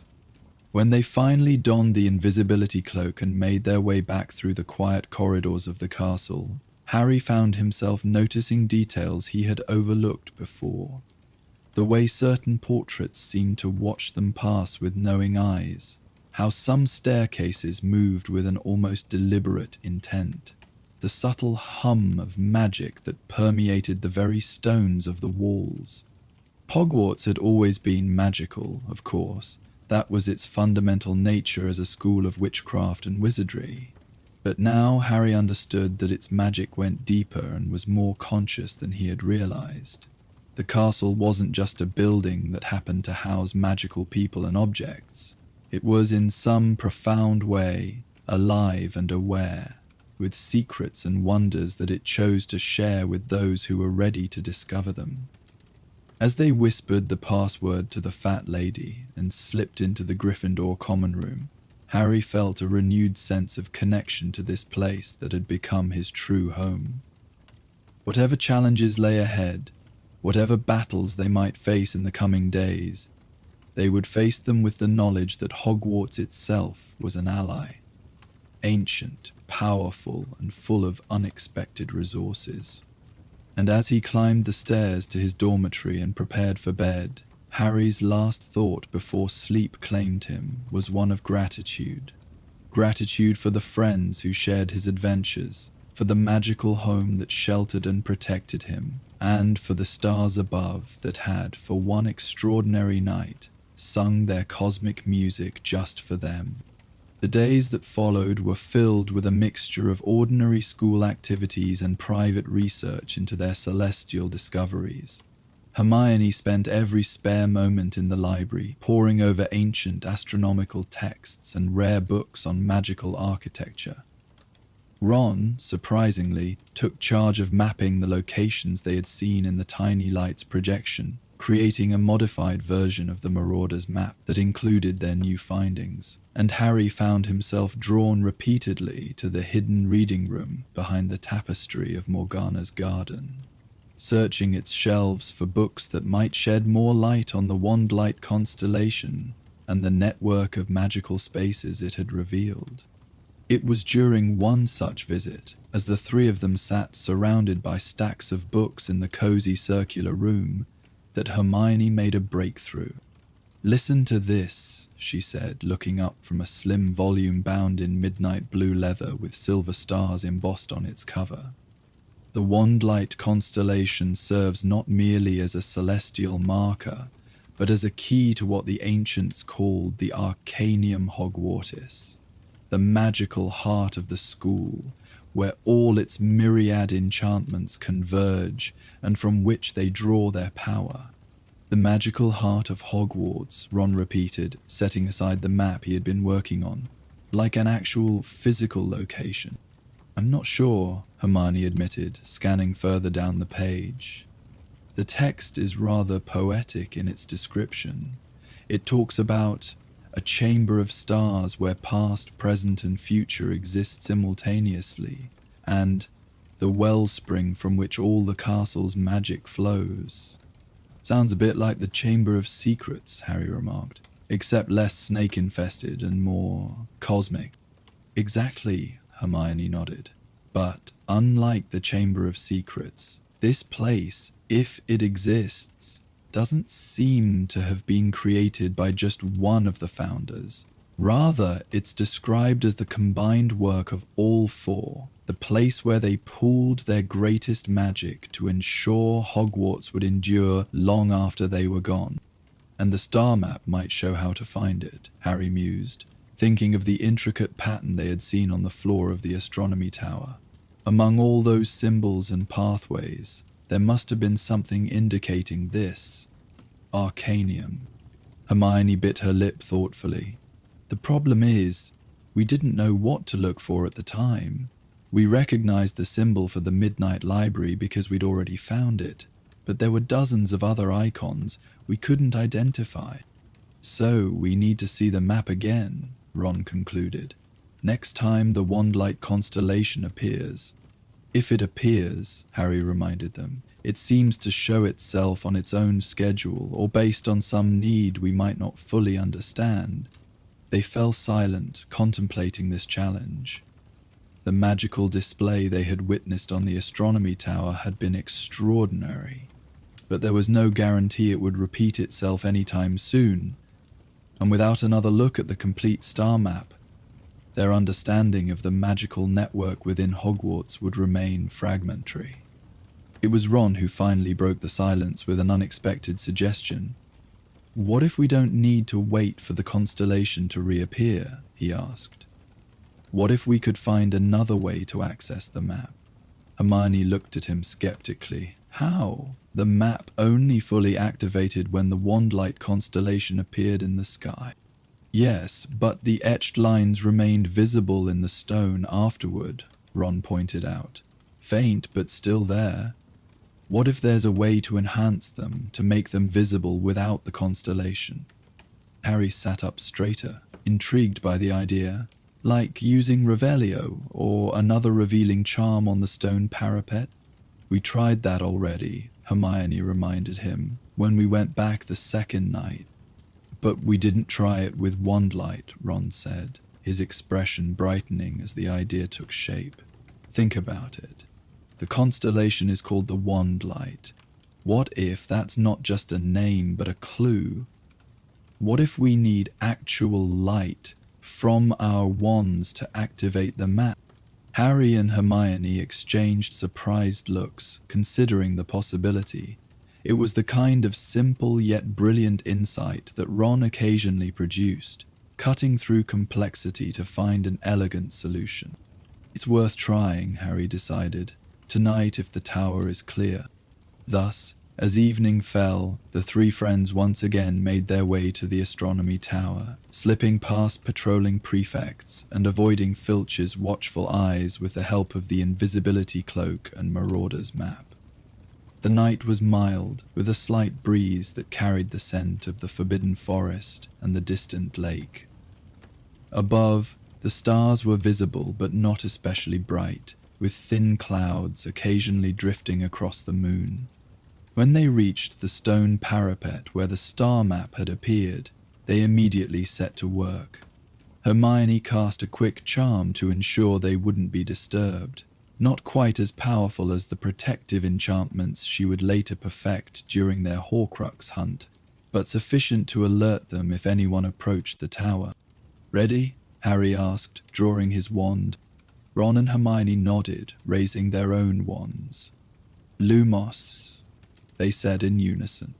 3 points of light bloomed in the darkness, casting long shadows across the tower floor. They directed the beams at the faint etchings on the stone parapet, but nothing happened. The lines remained stubbornly dim and incomplete. "Maybe we need to modify the spell," Hermione suggested after a moment. "Make it more specific to what we're trying to reveal." She thought for a moment, then pointed her wand more deliberately at the center of the etched pattern. "Lumos Celestis," she said clearly. A soft gasp escaped her as the light at the tip of her wand changed, shifting from its usual pearly white to a deeper silvery blue that resembled starlight. When this modified illumination touched the stone, the faint etchings responded, glowing with the same silvery blue radiance and becoming much more distinct. "Brilliant, Hermione," Ron exclaimed, quickly modifying his own spell. "Lumos Celestis." Harry followed suit, and soon all 3 of their wands were projecting the special starlight-like illumination onto the stone parapet. Under this combined magical light, the star map began to fully reveal itself, the lines and symbols growing increasingly vivid until the entire pattern was clearly visible. It wasn't as spectacular as when the actual wand-light constellation had activated it. The map didn't expand to cover the entire floor of the tower, and there were no tiny lights traveling along its pathways. But it was detailed enough for them to study properly. "There," Hermione said, pointing to a symbol near the center of the map that none of them had noticed before. It depicted what appeared to be a 4-pointed star enclosed within a circle, with smaller symbols representing each of the Hogwarts houses at the cardinal points. "That has to be it," Harry agreed. "The Arcanium Hogwartus, where the magic of all 4 founders converges." They studied the location of the symbol in relation to the other markers they had identified, trying to determine where in the physical castle it might correspond to. The map, however, didn't align straightforwardly with the actual layout of Hogwarts. It seemed to represent magical connections rather than physical proximity. "It's connected to the Midnight Library by this path here," Ron noted, tracing a silvery line with his finger, "and to what we think is the Room of Requirement by this one here. And look," Hermione added, indicating another pathway, "it connects to the Hidden Reading Room as well."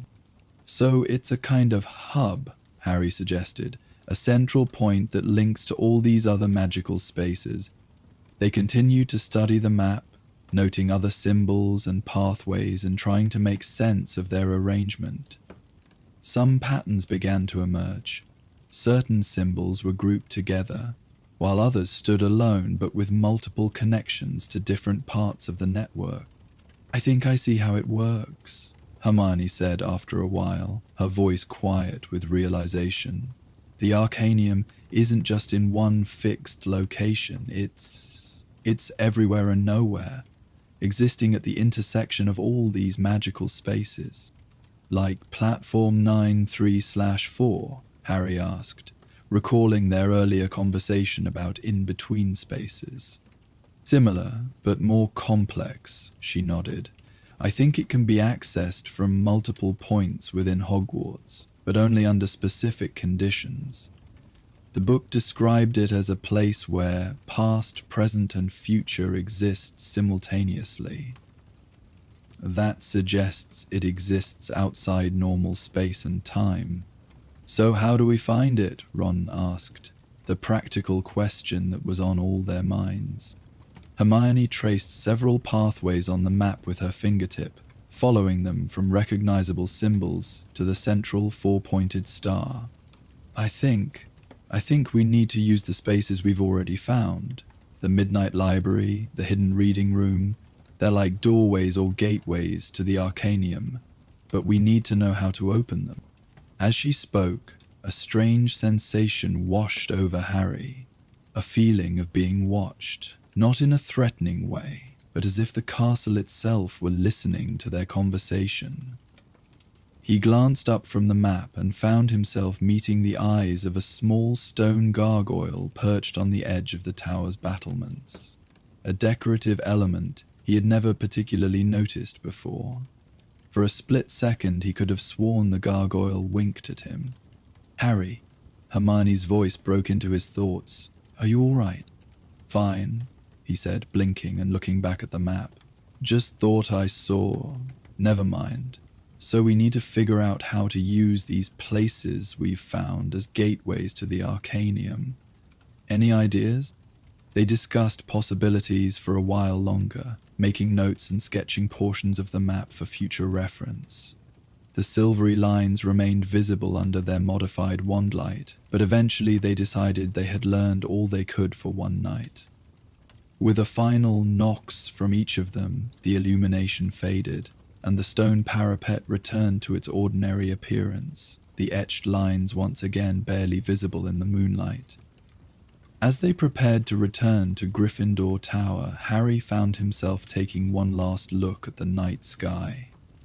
The stars shone steadily, with no sign of the Wandlight constellation or any other magical display, yet he felt a deep sense of connection to them now, an awareness that they were not just distant points of light, but part of the vast magical tapestry that included Hogwarts and everyone within it.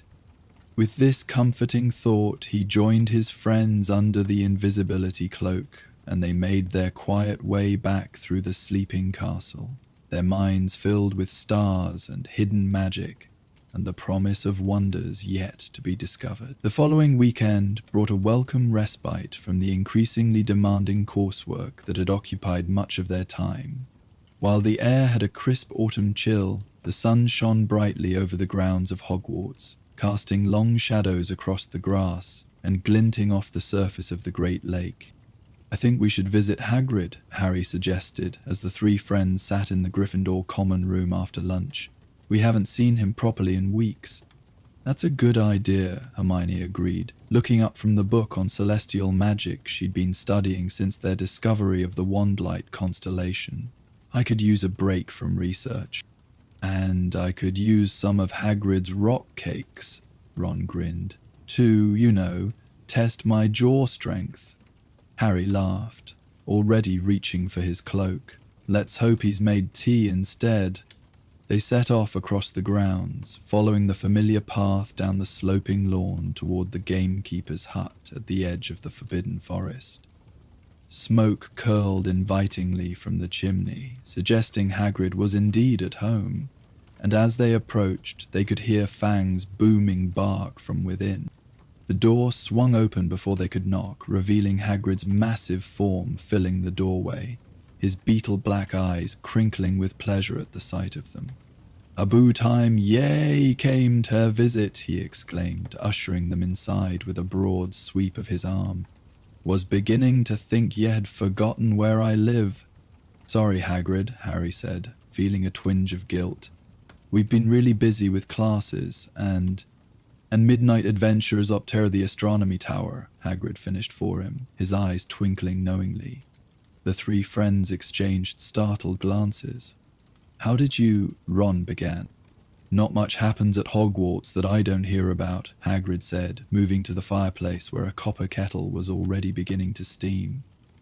"Don't worry, I won't tell. Reckon if anyone's earned the right to a bitter night wanderin', it's you three." Relieved, they settled into the oversized chairs around Hagrid's scrubbed wooden table. The hut was as cozy and cluttered as ever, with bundles of herbs hanging from the ceiling beams, various wooden carvings scattered on shelves, and a cheerful fire crackling in the hearth. Fang, Hagrid's enormous boarhound, padded over to rest his drooly head on Harry's knee, looking up with doleful eyes that demanded attention. "So," Hagrid said as he bustled about preparing tea, "what's this I hear about you lot discovering some sort of magic constellation?" "How does he always know?" Ron whispered to Harry, who could only shrug in baffled response. Hermione, however, leaned forward eagerly.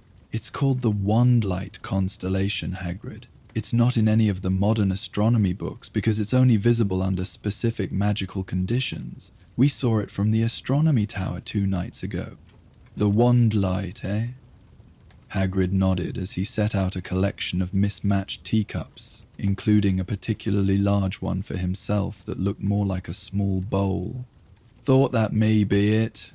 There's old stories about that one." "What kind of stories?" Harry asked, immediately interested. Despite all their research, they had found relatively little concrete information about the constellation beyond what they had witnessed themselves. "Well, let's see," Hagrid mused, retrieving the now whistling kettle and pouring steaming water into a large brown teapot. "The way I heard it, the Wandlight was created by Rowena Ravenclaw herself as a sort of guidance system for magical travelers. In the old days, before portkeys and the Floo network were reliable, witches and wizards would use the stars to navigate between magical places. That fits with what we've learned," Hermione nodded, watching as Hagrid added tea leaves to the pot. "The constellation seems to reveal connections between different magical spaces." "Aye, that's right," Hagrid agreed, giving the teapot a gentle swirl before setting it down to steep. "Used to be that any witch or wizard with the right charm could see it on a clear night, but over time, as folks started using other methods of travel, the knowledge faded. Now it only shows itself on rare occasions, usually to those who need guidance of some kind."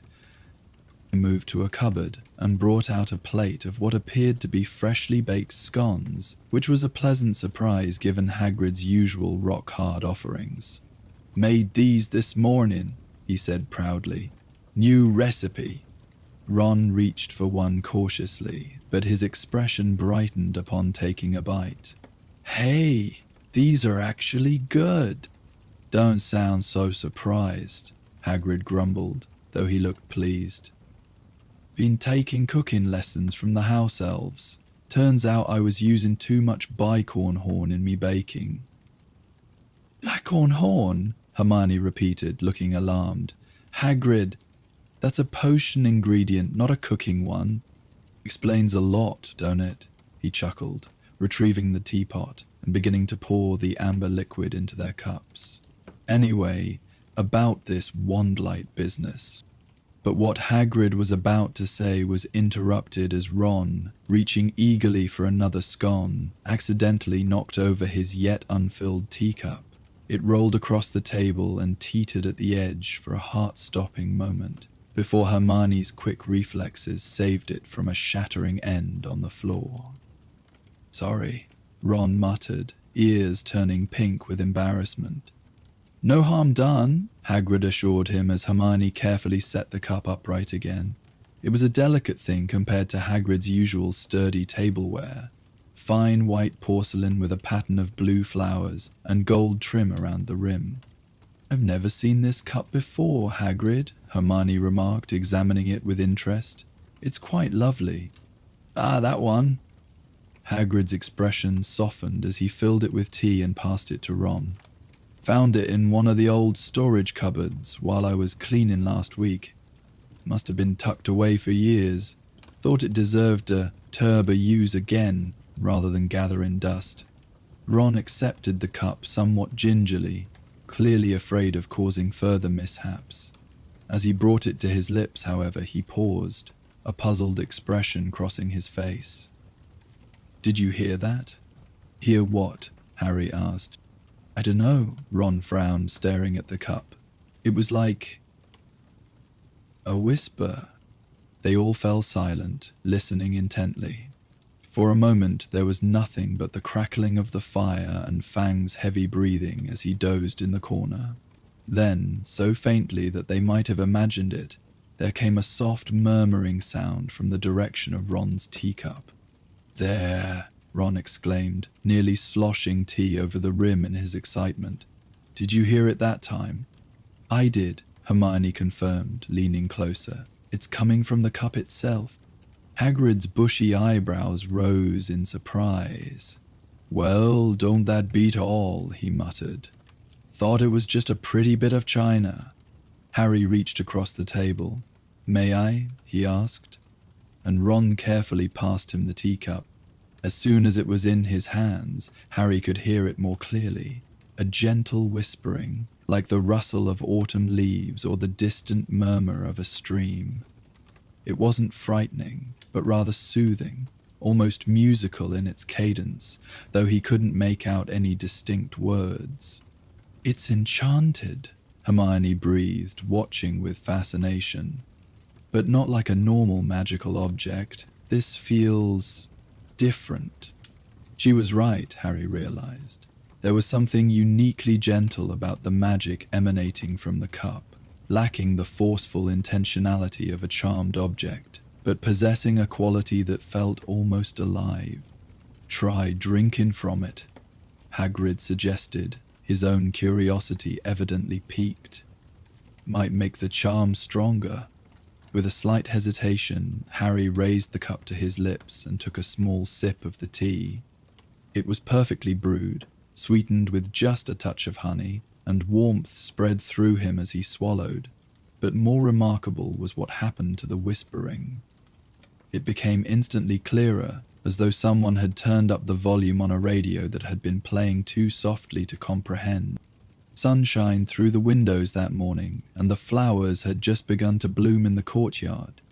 It was a woman's voice, elderly but warm, speaking not to them, but as if recounting a treasured memory to herself. There was a wistful quality to it, tinged with fondness and perhaps a hint of melancholy. "I can understand it now," Harry said, lowering the cup slightly. "It's telling a story, I think." "Let me try," Hermione requested, and Harry passed her the cup. She took a careful sip, then listened, her expression growing increasingly intrigued. "It's definitely a memory," she confirmed after a moment. "Someone's recollection of Hogwarts, from a long time ago, judging by some of the phrasing." "But whose memory?" Ron wondered. "And how did it end up in a teacup?"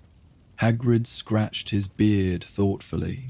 "Magic works in funny ways sometimes. Powerful emotions can leave imprints on objects, especially ones that were important to someone or present during significant moments." "Like residual magic," Hermione nodded. "I've read about it. Usually, it just creates a general atmosphere. That's why some places feel sad or happy or frightening without any obvious reason. But occasionally, if the emotion is strong enough, it can leave more specific impressions. Actual memories, in rare cases." She passed the cup back to Ron, who took another sip and listened for a moment before his eyes widened. "Hang on," he said excitedly. "I think I heard a name. Elspeth or Elswith or something like that." "Elspeth Nightingale?" Hagrid asked, looking surprised. Ron nodded vigorously. "That's it. You know who that is?" "Was," Hagrid corrected gently. "Elspeth Nightingale was the Hogwarts healer back in... must have been the 1870s or thereabouts. There's a portrait of her in the hospital wing corridor, though it's easy to miss. Small thing, tucked away in a corner." Hermione's eyes lit up with recognition. "I know that portrait. The elderly witch with silver hair and a kind smile. She's always arranging flowers in a vase, never says much." "That'd be her," Hagrid confirmed. "According to the stories, she was one of the most beloved staff members in Hogwarts history, had a special way with healing magic, could ease pain with just a touch and brew remedies for ailments no one else could cure. They say students used to visit the hospital wing, even when they weren't sick, just to talk with her. As Hagrid spoke, something unusual began to happen to the steam rising from Ron's teacup.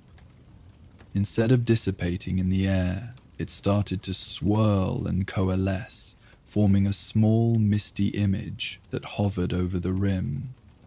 The indistinct figure of a woman in old-fashioned robes, moving as if tending to someone in a bed.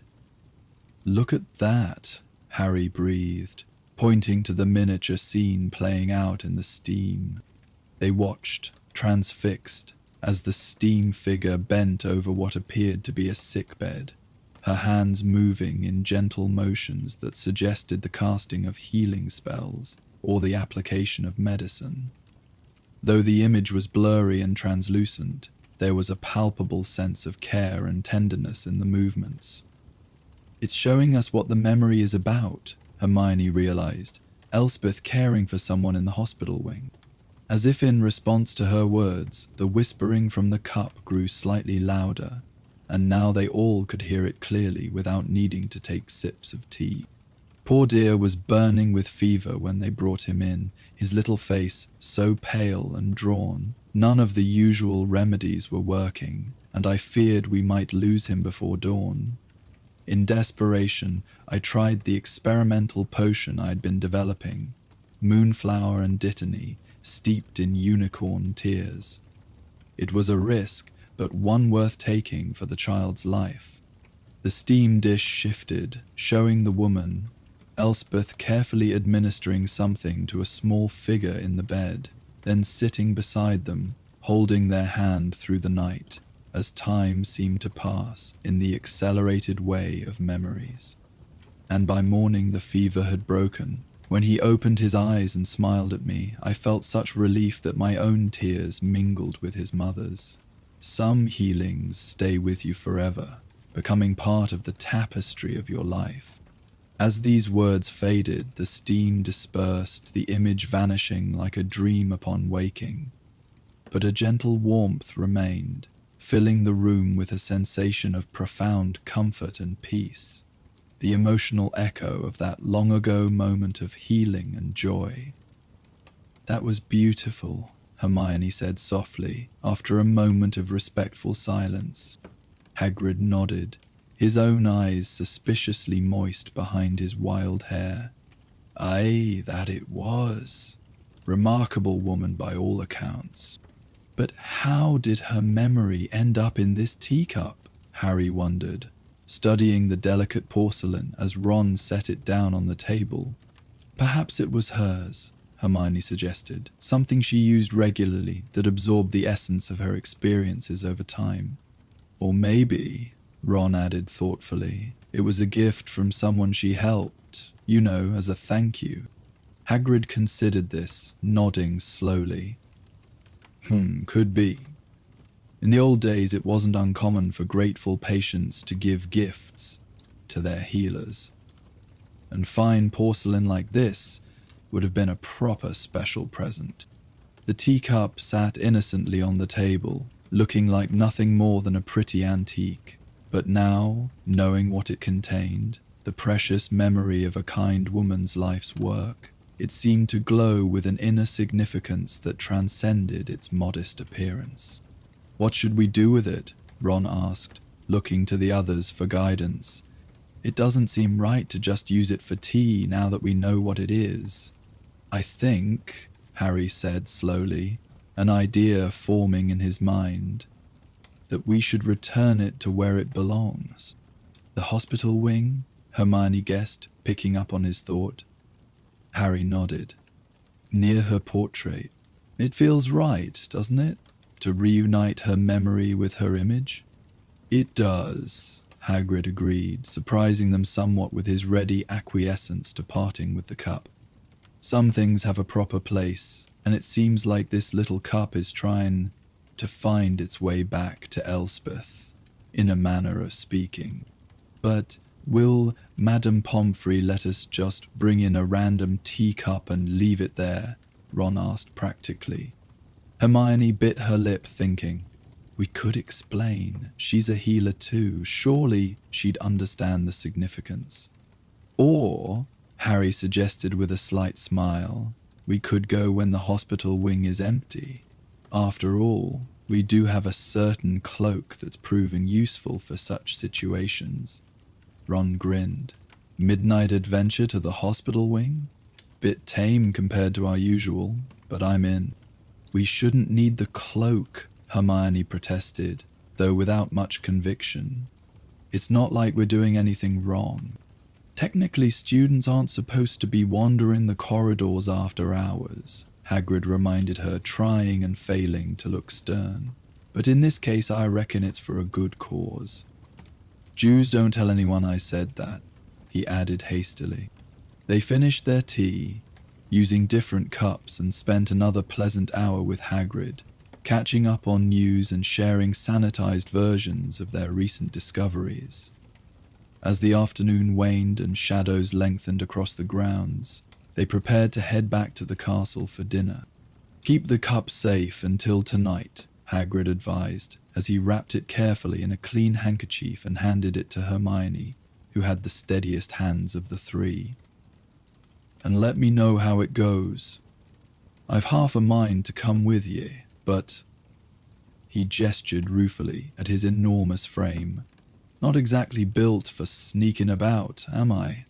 They promised to tell him everything and set off back toward the castle, the precious bundle tucked securely in Hermione's bag. The sun was setting behind the mountains, casting the grounds in a golden glow that gradually deepened to crimson as they reached the great oak doors. During dinner in the great hall, they discussed their plan in hushed voices, occasionally glancing up at the staff table, where Madame Pomfrey was notably absent, likely preparing the hospital wing for the night ahead. She usually retires to her private quarters around 10, Hermione informed them, having spent enough time in the hospital wing throughout various injuries and mishaps to be familiar with the matron's routine. The wing is generally empty by then, unless there are students staying overnight. And are there? Harry asked, helping himself to treacle tart. Hermione shook her head. I don't think so. I haven't heard of anyone being seriously ill or injured recently. Perfect, Ron nodded. So we go at what, 10:30, to be safe? The plan set, they finished their dinner and spent the evening in the common room, attempting to focus on homework but frequently finding their thoughts drifting to the whispering teacup and the gentle soul whose memories it contained. At 10:15, when the common room had emptied except for a few seventh years deeply engrossed in NEW's preparation, they gathered their things and headed up to the boys' dormitory, where Harry retrieved the invisibility cloak from his trunk. We probably don't all need to go, Hermione said, as they huddled near the portrait hole, preparing to leave. It might be easier with just one or two of us. No way, Ron protested immediately. We found the teacup together. We should see this through together. Harry nodded in agreement. Besides, it'll be fine. The hospital wing isn't exactly a high security area. With that settled, they slipped under the cloak, a tighter fit than ever now that they were in their 5th year, and carefully made their way out of the portrait hole, ignoring the fat lady's sleepy inquiry about who was there. The corridors of Hogwarts were quiet and dimly lit, most of the torches having been extinguished for the night. Moonlight filtered through the high windows, casting elongated shadows across the stone floors. They moved slowly, partly due to the need for stealth, and partly because the cloak now only covered them properly if they walked hunched over. They encountered no one on their journey, except for nearly headless Nick, who drifted through a wall, muttering to himself about the indignity of partial decapitation, and floated past without noticing them. Finally, they reached the corridor leading to the hospital wing, where they paused to listen for any signs of activity within. All was silent. I think it's clear, Harry whispered, and they moved forward to the large double doors that led into the infirmary. Hermione cast a quick spell that she had developed specifically for determining if rooms were occupied, an adaptation of the Hominum Revelio charm that was subtler and less likely to alert anyone inside to their presence. After a moment, she nodded. Empty, she confirmed. They eased open one of the doors just enough to slip inside, then removed the cloak once they were safely within. The hospital wing was peaceful in the moonlight, the row of neatly made beds gleaming white in the silvery glow that streamed through the tall windows. The medicinal scent of potions and healing herbs hung faintly in the air, mingling with the clean smell of laundered sheets and polished floors. Lumos, Hermione whispered, and the tip of her wand illuminated with a soft glow, just bright enough to help them navigate without risking detection from outside. Where's Elspeth's portrait? Ron asked, looking around at the walls. This way, Hermione led them past the matron's office toward the far end of the wing, where a narrow corridor led to a private room used for particularly serious cases or contagious magical ailments. True to Hermione's recollection, they found the portrait hanging in an alcove that was easy to miss unless one knew to look for it. It was indeed smaller than most Hogwarts portraits, showing an elderly witch with kind eyes and silver hair pulled back in a neat bun. She wore the traditional lime green robes of a healer, though of a distinctly old-fashioned cut, and was arranging flowers in a vase on a small table beside her chair. Unlike many of the castle's portraits, she didn't immediately notice or address them, seemingly absorbed in her pleasant task, but as they approached, her painted eyes lifted and a gentle smile spread across her face. "Good evening," she greeted them, her voice soft and melodious. "It's rather late for young ones to be visiting the hospital wing. Are you feeling unwell?" "No, ma'am," Harry replied politely. "Actually, we've come to bring you something, or, well, something that we think might be connected to you." The portrait's expression turned curious. "Oh, how intriguing." Hermione carefully withdrew the wrapped teacup from her bag and unfolded Hagrid's handkerchief to reveal the delicate porcelain. As she held it up for the portrait to see, the cup began to whisper again, the sound barely audible but unmistakably present. The effect on the painted Elspeth Nightingale was immediate and profound. Her eyes widened, and her hand flew to her heart as if to steady its beating. "My stars," she breathed, leaning forward as much as the confines of her frame would allow. "After all these years, you recognize it?" Ron asked, though the answer was evident in her reaction. "Indeed I do, young man," she nodded, her eyes never leaving the cup. "It was a gift from a patient, a little boy named Edwin Fenworthy, whom I treated during the great fever outbreak of 1873. He nearly died, but pulled through thanks to an experimental remedy I had developed." "We heard," Harry said. "The cup. It contains your memory of that night." "Does it now?" The portrait seemed both surprised and pleased. "How extraordinary! Magical objects do sometimes absorb impressions from powerful emotional moments. I must have used that cup countless times during my years at Hogwarts, often while reflecting on my patients and their journeys." She paused, studying them with newfound interest.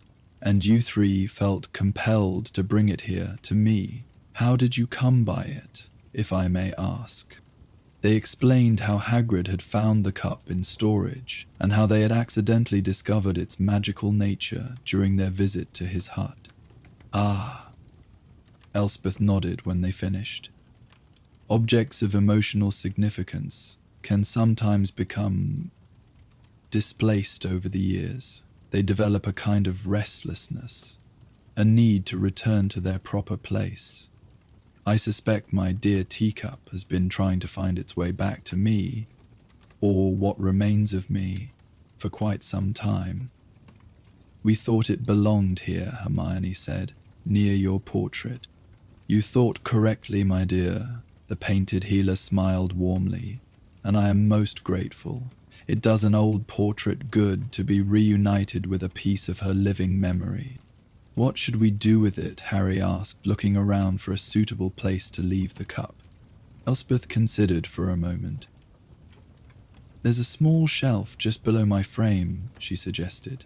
It was meant for a vase of flowers. The real Madame Pomfrey occasionally places some there on the anniversary of my passing, but I think it would serve perfectly as a home for the teacup. Ron spotted the shelf she mentioned and carefully positioned the cup on it. The moment it was settled in place, something remarkable happened. The whispering, which had been a barely audible murmur, grew suddenly clearer and stronger, though still gentle in tone. At the same time, the steam that had formed images earlier began to rise again from the cup, despite it being empty and cold. This time, the misty shapes were more distinct, creating a series of small, three-dimensional scenes that hovered in the air between the cup and the portrait. They watched, transfixed, as vignettes from Elspeth Nightingale's life at Hogwarts played out in the silvery vapour. Moments of healing, comfort, laughter, and care spanning decades of devoted service. And as each memory unfolded, a soft golden warmth radiated outward from the cup, filling the corridor with a sensation of profound peace and well-being. It reminded Harry of the feeling he experienced when casting his Patronus, a pure, protective happiness that seemed to flow directly from the heart. The portrait of Elspeth watched the spectacle with glistening eyes, her painted features animated by deep emotion. "Oh my," she whispered, "I had forgotten so many of these moments. How precious they are." They stood in reverent silence as the memories continued to play out, each one a testament to a life spent in selfless service to others. Harry found himself deeply moved, thinking about how many lives this kind woman had touched, how much suffering she had eased, and how the ripples of her goodness had extended far beyond her lifetime. Finally, after what might have been minutes or hours, time seemed to flow differently in the presence of such magic. The steam began to disperse, the images fading gently back into nothingness. But the golden warmth remained, settling into the very stones of the corridor, as if finding its true home at last. "Thank you," the portrait said softly when the last wisp of steam had vanished. "Thank you for bringing this precious piece of myself back to where it belongs." "You're welcome," Hermione replied, her voice thick with emotion. "It was an honor to help." "But what happens now?" Ron asked, gesturing to the cup. "Will it keep sharing memories, or—" Elspeth's painted eyes twinkled knowingly. "Magic, especially the magic of memory and emotion, follows its own rules, young man. I suspect the cup has fulfilled its purpose in returning to me, but that doesn't mean its magic is expended. Rather, it has transformed." Transformed how? Harry wondered. The memories it contained are now where they belong, reconnected to the essence of the person who lived them, which in my case resides primarily in this portrait. But the emotion, the care, the healing intention that infused those memories, that remains in the cup itself and will continue to affect its surroundings in subtle ways. "Like a kind of passive healing magic," Hermione suggested, her academic curiosity evident despite the late hour and emotional atmosphere. "Precisely," Elspeth nodded approvingly. "Nothing as dramatic as curing illnesses, mind you, but it might ease headaches, soothe troubled sleep, or simply provide comfort to those who pass nearby. A gentle reminder of care in a place where it's often sorely needed." As if to confirm her words, Harry realized that the persistent ache in his shoulder from a recent Quidditch practice had completely vanished, and he felt more relaxed and at ease than he had in weeks. We should probably go, he said reluctantly, aware that they had already spent far longer in the hospital wing than they had intended. It's getting late, and Madame Pomfrey might check on things before morning. The portrait nodded understandingly. Of course, dears. You've done a wonderful thing tonight, more wonderful than you perhaps realize. Magic born of kindness is the most enduring kind, and in bringing this cup back to its home, you've helped perpetuate a small but significant stream of such magic within Hogwarts. She smiled at them, her painted eyes somehow conveying depths of wisdom and gentleness that transcended the limitations of canvas and paint. If I might offer one piece of advice before you go, remember that every object has a history. Every stone in this castle has absorbed countless moments of joy and sorrow, triumph and failure, love and learning. Hogwarts is more than a building, it's a living repository of magical memory. Treat it, and everything in it, with reverence, and you'll find it reveals wonders beyond imagining. With those words echoing in their minds, they said their goodbyes to Elspeth Nightingale, whose portrait now seemed more vibrant and alive than before, as if the reunion with her teacup had restored some vital essence to her painted form. As they prepared to don the invisibility cloak once more, Hermione paused, struck by a sudden thought. The teacup, the Midnight Library, the Wandlight constellation. They're all connected, aren't they? Different ways that Hogwarts preserves and shares its magic across time. I think you're right, Harry agreed, feeling pieces of a puzzle clicking into place. It's like what we saw on the star map, all these magical elements forming a network, supporting and enhancing each other. And we're part of it now too, Ron added, surprising them with the unexpected depth of his observation. By helping reconnect these pieces, we're, helping maintain the magic somehow. They contemplated this for a moment, standing in the gentle golden glow that still emanated from the teacup. Then, with one last look at Elspeth's portrait, now peacefully tending her flowers again, as if nothing unusual had happened, they slipped under the cloak and made their quiet way out of the hospital wing. The return journey to Gryffindor Tower was uneventful, with the castle seeming to slumber peacefully around them. Even the portraits they passed were mostly asleep in their frames, and they encountered no teachers or prefects on patrol. It wasn't until they were safely back in the common room, the invisibility cloak removed and tucked away, that they fully processed the significance of what they had witnessed. That was something else, Ron said, as they sat in the comfortable chairs near the now banked fire. I mean, we've seen all sorts of magic, but that felt different. It was different, Hermione agreed, her eyes still bright with the wonder of the experience. Most magic is intentional. Spells cast for specific purposes, objects enchanted to fulfill particular functions. But what we saw tonight was organic magic, the kind that develops naturally from strong emotions and significant experiences.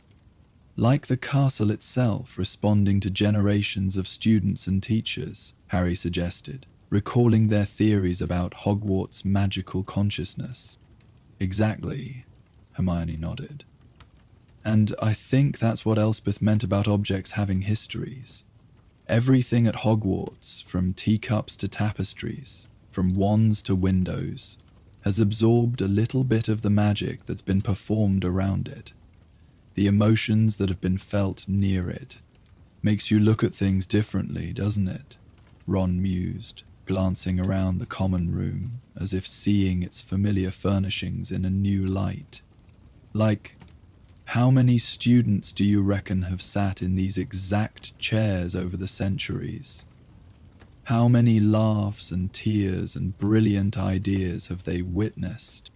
It was an uncharacteristically reflective question from Ron, and it gave Harry pause. He ran his hand along the arm of his chair, wondering about all the Gryffindors who had sat there before him, perhaps even his father and mother during their time at Hogwarts. "I think," he said slowly, "that's part of what makes Hogwarts special. It's not just a school where we learn magic. It's a place where magic learns from us too, absorbing our experiences and growing richer over time." They sat in companionable silence for a while, each lost in their own thoughts about the nature of magic and memory, about kind healers and whispering teacups, about constellations that revealed themselves to those in need of guidance, and about the countless untold stories contained within the ancient walls around them. Eventually, exhaustion began to overcome even their wonder-fueled alertness, and they reluctantly agreed it was time for bed. As they stood and prepared to head to their respective dormitories, Hermione paused, a thoughtful expression on her face. "You know," she said quietly, "I think we should tell Hagrid what happened tomorrow, but keep this experience between the four of us otherwise. Some things are too special to be widely shared." Harry and Ron nodded in agreement, understanding instinctively that what they had witnessed tonight was indeed something rare and precious, a glimpse behind the veil of ordinary magic into the deeper, more mysterious currents that flowed through their world. With whispered goodnights, they parted ways, carrying with them the warmth and wonder of the evening's discovery. And as Harry climbed into his four-poster bed and drew the curtains around him, he found himself thinking of Elspeth Nightingale's words. "Magic born of kindness is the most enduring kind." It was a comforting thought to carry into sleep, a reminder that in a world where dark forces gathered and challenges loomed on the horizon, there remained this other magic, quiet, gentle, but incredibly powerful in its own way. The magic of compassion, of care freely given, of small kindnesses that rippled outward through time and space, touching lives in ways that could never be fully measured, but were no less real for their subtlety. And with that thought cradling his mind, Harry drifted into dreams filled with soft whispers and gentle magic, with teacups that held memories and stars that told stories, with all the quiet wonders that made Hogwarts not just a school, but a home. The next morning dawned bright and clear, sunlight streaming through the dormitory windows and painting warm patterns on the floor. Harry woke feeling unusually refreshed, as if the golden glow from Elspeth's teacup had somehow followed him into sleep, keeping nightmares at bay and wrapping his dreams in comfort. At breakfast, he, Ron, and Hermione spoke in hushed tones about their nighttime adventure, their faces still bright with the wonder of what they had witnessed. They agreed to visit Hagrid after their morning classes to share the tale as promised. "Do you think the teacup will still be there?" Ron wondered as they walked to Transfiguration. "I mean, what if Madame Pomfrey notices it and moves it?" "I don't think she will," Hermione replied confidently. "Elspeth's portrait has been there for decades, and the shelf beneath it was meant for decorative items. If anything, she might think another staff member placed it there deliberately. Besides," Harry added, "after what we saw last night, I think the cup has found its rightful place. It belongs there with Elspeth, and sometimes magic has a way of discouraging interference when something is where it's meant to be." Their morning classes passed in a blur of note-taking and practical exercises, though Harry found it difficult to concentrate fully. His mind kept returning to the hospital wing, to the gentle portrait and the whispering teacup, to the golden warmth that had filled the corridor and the magical memories that had danced in the steam. When lunch finally arrived, they hurried through their meal and set off across the grounds toward Hagrid's hut, eager to share their experience with the one other person who knew about their discovery. Hagrid was tending his vegetable patch when they arrived, Fang bounding over to greet them with enthusiastic barks and slobbery affection. "Back already?" Hagrid grinned, straightening up from the pumpkin he'd been examining. "Must have gone well then. Come on in and tell me all about it." They settled around his table once more, and as Hagrid prepared a fresh pot of tea, in sturdy mugs this time, they recounted the events of the previous night.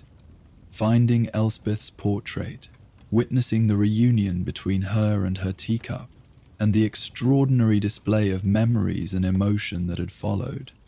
Hagrid listened with rapt attention, his beetle-black eyes glistening with emotion as they described the golden warmth that had filled the corridor.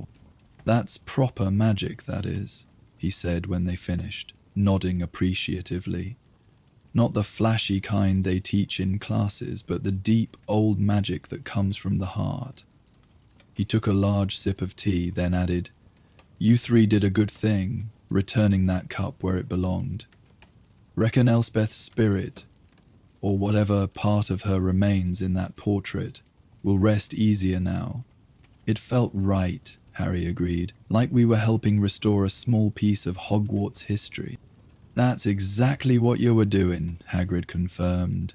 "Hogwarts is full of such pieces, some lost, some forgotten, some just waiting to be rediscovered by the right people at the right time. Like the Midnight Library and the Wandlight constellation," Hermione mused. "Aye, like those," Hagrid nodded. "And who knows what else you might find if you keep your eyes and hearts open." They spent another pleasant hour with Hagrid, discussing their various discoveries and speculating about what other magical wonders might be hidden within the castle. By the time they headed back for afternoon classes, Harry felt a renewed sense of appreciation for Hogwarts and all its mysteries. Over the following days, they discreetly checked on the teacup whenever they had reason to pass near the hospital wing. It remained undisturbed on its shelf beneath Elspeth's portrait, and Harry was pleased to notice that the painted healer seemed more animated than before, occasionally looking toward the cup with a contented smile or pausing in her eternal flower arranging to simply gaze at it fondly. More remarkably, they began to hear whispers among the students about the hospital wing corridor, how headaches seemed to ease when passing through it, how visits to Madame Pomfrey became somehow less daunting when approaching her domain via that particular route. Nothing dramatic or obvious, just small comforts that made difficult moments a little easier to bear. Exactly the kind of gentle, supportive magic that would have pleased the real Elspeth Nightingale. And sometimes, when Harry found himself particularly stressed or troubled, he would deliberately take the long way to his destination, passing through that corridor just to feel the lingering golden warmth that emanated from the small teacup on its shelf. It never failed to lift his spirits, reminding him that even in the darkest times, there remained this other magic, the magic of kindness, of compassion, of care freely given without expectation of return. It was, he reflected, perhaps the most powerful magic of all. As autumn deepened toward winter and the school year progressed with its usual mixture of classes, Quidditch, and the occasional unexpected adventure, Harry, Ron, and Hermione continued their explorations of Hogwarts' hidden wonders. The Midnight Library revealed itself to them on several more occasions, always when one of them was troubled or in need of its particular comfort. The Wandlight constellation made one more appearance on the night before the Christmas holidays, guiding them to yet another magical space within the castle, a room where soft music played continuously from no visible source, filling those who entered with a sense of harmony and peace. But of all their discoveries, it was the whispering teacup that held a special place in Harry's heart, perhaps because it had been so unexpected, or because it had connected them to a kind soul from Hogwarts' past, or simply because it embodied so perfectly what Harry had come to understand about the nature of true magic, that it wasn't about power or control, but about connection, care, and the quiet wonder of everyday kindness. Winter gradually gave way to spring at Hogwarts, with snowdrifts melting into muddy grounds that eventually sprouted with fresh grass and early wildflowers. The castle windows, sealed tight against the winter chill for months, were finally being opened to let in the refreshing spring breeze, carrying with it the sweet scent of new beginnings. It was on one such afternoon in late April, when the weather had turned unexpectedly warm, that Harry, Ron, and Hermione found themselves in the Gryffindor common room with a rare gift: free time. Their morning classes had ended, homework was temporarily caught up, and dinner was still hours away. Even more unusually, the common room was nearly empty, with most students taking advantage of the beautiful weather to spend time on the grounds.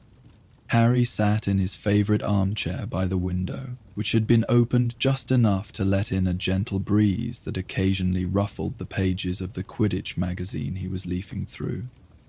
Hermione was curled up on the sofa nearby, a book open on her lap, but her gaze drifting toward the window, watching the swaying branches of the trees in the distance. Ron sprawled on the floor, his back against the sofa, half-heartedly attempting to build a house of exploding snap cards that kept threatening to detonate whenever his hand trembled slightly.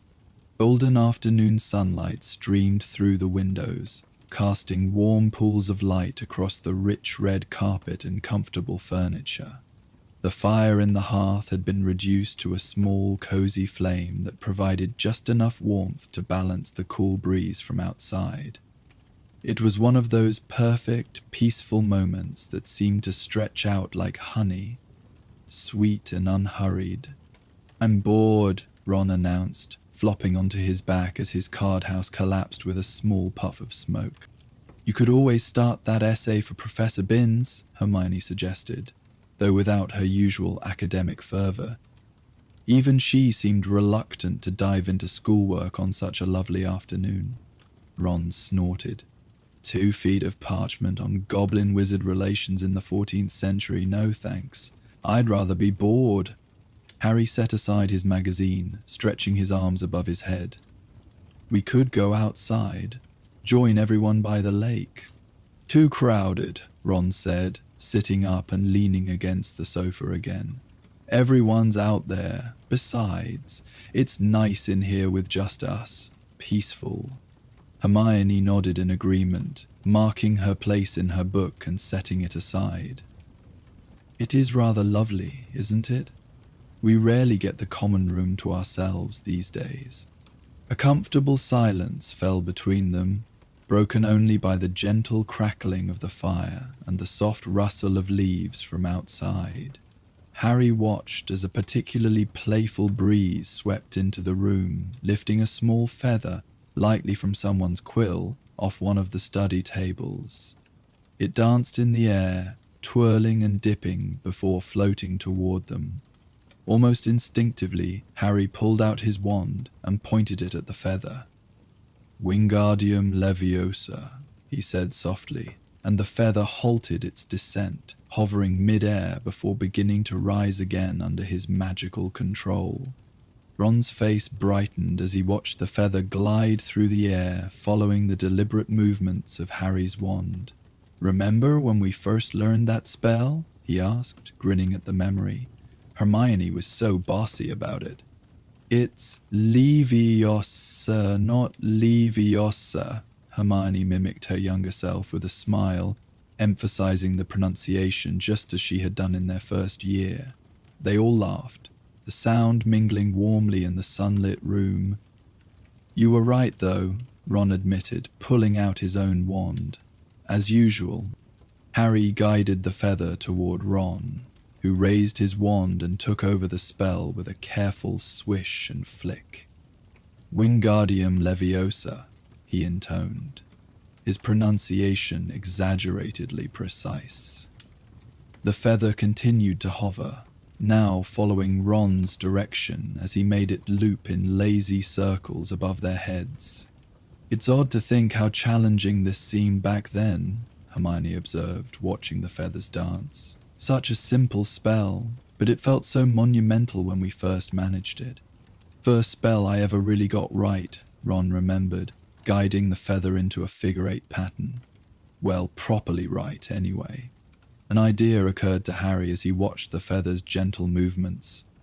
We should make a game of it, he suggested. See who can keep the feather in the air the longest while making the most interesting patterns. What would the rules be? Hermione asked, already interested despite her usual reluctance toward competitive pastimes. Harry thought for a moment. Each person gets a turn controlling the feather. You have to keep it in the air while making it move in different patterns. The others judge how creative and steady your control is. And no holding your wand rigid to just keep it in one spot, Ron added. It has to be moving. What about if we add more feathers? Hermione suggested, her eyes lighting up. To increase the difficulty? Controlling multiple objects with one spell is much more challenging. Perfect, Harry agreed. He looked around the common room and spotted a worn quill on a nearby table. With a quick summoning charm, he retrieved it and carefully plucked several feathers from its plume. Soon they had a small collection of feathers of various sizes and colors, white, brown, speckled, and even one with a faint iridescent sheen that might have come from an exotic bird. Who goes first? Ron asked, eyeing the feathers with mild apprehension now that the game was becoming more complex. Hermione should, Harry decided, since she was the first to master the spell back in Charms class. Hermione blushed slightly at the recognition but didn't argue. She rose from the sofa and moved to the center of their little circle, her wand held lightly in her fingers. How many feathers should I start with? Let's say 3, Harry suggested, handing her a white feather, a brown one, and the iridescent one. Hermione positioned the feathers on the coffee table before her, then took a deep breath, centering herself. With a graceful swish and flick of her wand, she pronounced, Wingardium Leviosa. All 3 feathers rose simultaneously from the table, hovering at eye level. For a moment they simply floated in place as Hermione established her control. Then, slowly, they began to move.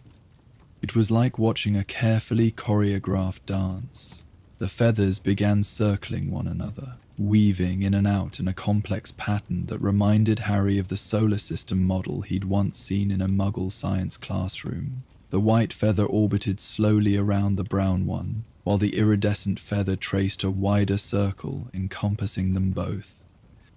Show off, Ron muttered, but he was grinning with appreciation. Encouraged by their attention, Hermione increased the complexity of her demonstration. The feathers began to move in different planes, no longer confined to circular motions. The white feather ascended while the brown one dipped. Then they crossed paths without touching. The iridescent feather, meanwhile, began to weave a figure-8 pattern around the other 2. It's beautiful, Harry said honestly, watching the hypnotic movements. The afternoon sunlight caught the feathers as they danced, highlighting their textures and casting tiny shifting shadows on the floor. What happened next took them all by surprise. As Hermione continued to guide the feathers with increasing confidence, a subtle change came over them. The iridescent feather began to glow slightly, emitting a soft, pearly light. Then, the white one started to shimmer as well, its edges becoming luminous. Are you doing that? Ron asked, his voice hushed with wonder. Hermione shook her head, looking just as amazed. No, I'm just maintaining the levitation charm. I'm not casting anything else. The brown feather joined its companions in the transformation, taking on a warm golden glow like concentrated sunlight. The 3 illuminated feathers continued their dance, now leaving trails of gentle light in their wake, like brush strokes painting ephemeral patterns in the air. It must be reacting to your magic somehow, Harry theorized, watching the mesmerizing display. Or maybe to the intention behind it. I was thinking about how fascinating it is that such a simple spell can create something so beautiful, Hermione admitted. Perhaps that thought somehow influenced the magic. The feathers continued their luminous dance for several more minutes, their movements becoming increasingly intricate as Hermione gained confidence. She made them spiral upward in a double helix, then cascade down like a waterfall of light, before finally bringing them back to hover gently before her. I think that's enough for my turn, she said, carefully guiding the still glowing feathers back to the coffee table. As they touched the wooden surface, their light gradually faded, though a faint shimmer remained. That was brilliant, Ron said with genuine admiration. Didn't know you had that kind of artistic flair in you, Hermione. She smiled, pleased by the compliment. Your turn, Ron, let's see what you can do. Ron approached the task with typical Weasley determination, selecting 4 feathers for his attempt. Might as well up the challenge, he said with a confidence that didn't quite mask his nervousness. Wingardium Leviosa, he pronounced carefully, and the 4 feathers, 2 brown, 1 white, and 1 speckled, rose obediently into the air. Ron's style was quite different from Hermione's. Where she had created a dance of mathematical precision, Ron's movements were more spontaneous and playful.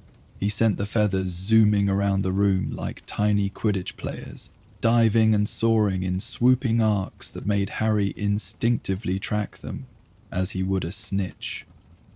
Careful not to lose control, Hermione cautioned as one feather veered dangerously close to the fire. I've got it, Ron assured her, redirecting the wayward feather with a quick flick of his wand. He brought all 4 back to the center of the room, then, with an expression of intense concentration, began to arrange them in a square formation. To Harry's surprise, the feathers began to glow just as they had for Hermione, but with a different quality of light. Where Hermione's feathers had emitted a refined, pearly radiance, Ron's glowed with a warmer, more dynamic light that pulsed slightly, like a heartbeat. The square formation began to rotate slowly, and then, with a more pronounced movement of Ron's wand, the feathers shot outward to the corners of an imaginary, larger square, before rushing back to the center, creating a starburst effect. They repeated this movement several times, each time glowing brighter at the moment they converged.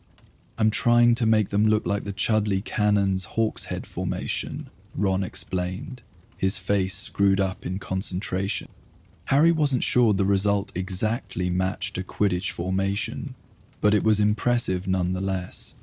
The feathers left trails of warm light that lingered for seconds before fading, creating layers of luminous patterns in the air above them.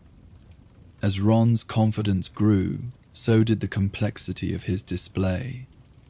He made the feathers weave around each other at increasing speeds, creating a vortex of light that seemed to draw in the very air around it. A soft humming sound became audible, like the distant note of a tuning fork, emanating from the magical interaction. "Do you hear that?" Hermione whispered to Harry. He nodded, entranced by the audio-visual display. The humming note seemed to resonate with something deep within the castle itself, as if they had inadvertently tapped into the ancient magic that permeated Hogwarts' very stones. Ron, seemingly oblivious to this new development, continued his demonstration with growing enthusiasm. He guided the feathers into a spiral formation, then made them burst outward like fireworks before bringing them together again in a tight cluster. Finally, with a flourish of his wand, he brought them down in a gentle cascade, letting them float back to the coffee table. Like Hermione's, they retained a subtle glow even after the spell ended. "That was really good, Ron," Harry said, genuinely impressed. "Thanks," Ron replied, looking pleased but slightly winded, as if the magical control had required physical exertion. "Your turn, Harry. Show us what the Chosen One can do with a few feathers." Harry rolled his eyes at the nickname, but took Ron's place in the center of their circle. He surveyed the collection of feathers, noting that they all still carried a faint luminosity from the previous demonstrations. After a moment's consideration, he selected 5, deliberately choosing one more than Ron to maintain their friendly competition. "Wingardium Leviosa," he said, focusing his intent through his wand. The 5 feathers rose in perfect unison, hovering at chest height in a neat pentagon formation. Harry took a moment to establish his control, feeling the connection between his magic and the floating objects. A thin strand of intention and will that linked his wand to each feather. Then, drawing on instincts honed through years of Quidditch, he began to move them. Harry's style was neither as precisely choreographed as Hermione's, nor as flamboyantly energetic as Ron's. Instead, his movements had a fluid, intuitive quality, as if the feathers were extensions of his own thoughts. They flowed through the air in smooth, curving paths that seemed to respond not just to his wand movements, but to his breathing, his heartbeat, the subtle shifts of his posture. As with his friend's attempts, the feathers began to glow, but again the quality of light was distinctly different. Harry's feathers emitted a cool, silver-pure radiance that reminded him of his Patronus, a light that felt both protective and revealing. The feathers began to move in a formation that subtly resembled the flight of birds, not the rigid V-shape of migrating geese, but the fluid, reactive movements of starlings in murmuration, each one responding to the others while maintaining its individual path. The humming sound returned, louder now, but harmonizing into something more musical. It was as if the feathers were singing to each other as they danced, creating an ethereal melody that filled the common room with gentle resonance. "It's like they're alive," Hermione whispered, her eyes wide with wonder. Indeed, there was something almost sentient about the way the feathers moved now, anticipating each other's paths, creating patterns of increasing complexity that Harry was guiding but not fully controlling. His magic was providing the framework, but the feathers themselves seemed to be elaborating on the theme, adding flourishes and variations he hadn't consciously intended. The trails of light left by their movement lasted longer too, creating a 3-dimensional tapestry of luminous threads that filled the air around them. Silver-hued light reflected off the common room's surfaces, transforming the familiar space into something dreamlike and enchanted. Harry found himself fully immersed in the experience, no longer thinking about competition or impressing his friends.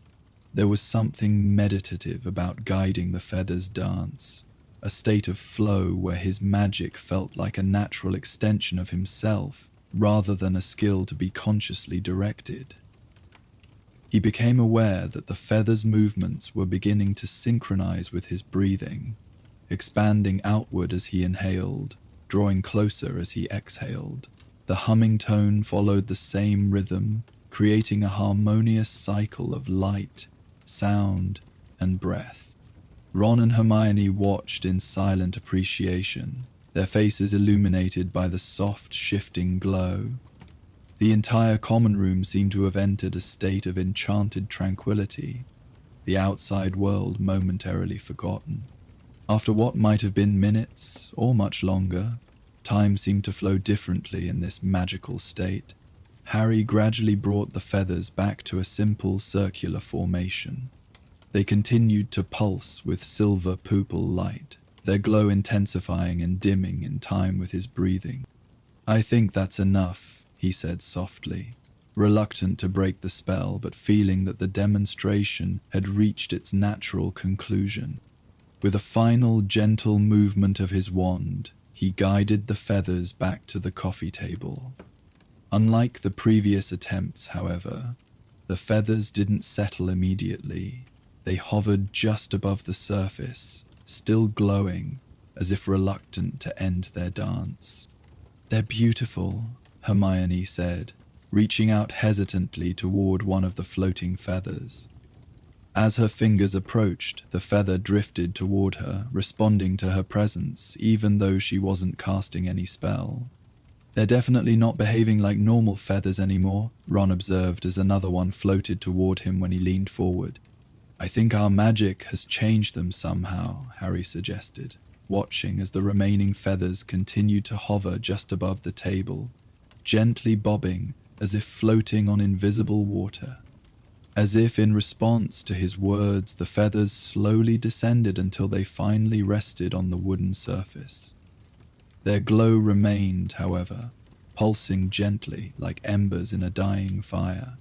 "Well," Ron said after a moment of contemplative silence, "I think it's safe to say this game got a bit more interesting than we expected."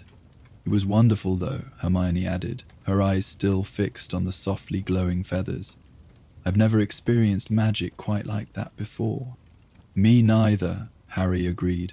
"It wasn't just the spell itself, but something about the way we were using it. Or maybe the way the three of us were using it together." A thoughtful silence fell between them as they considered this possibility.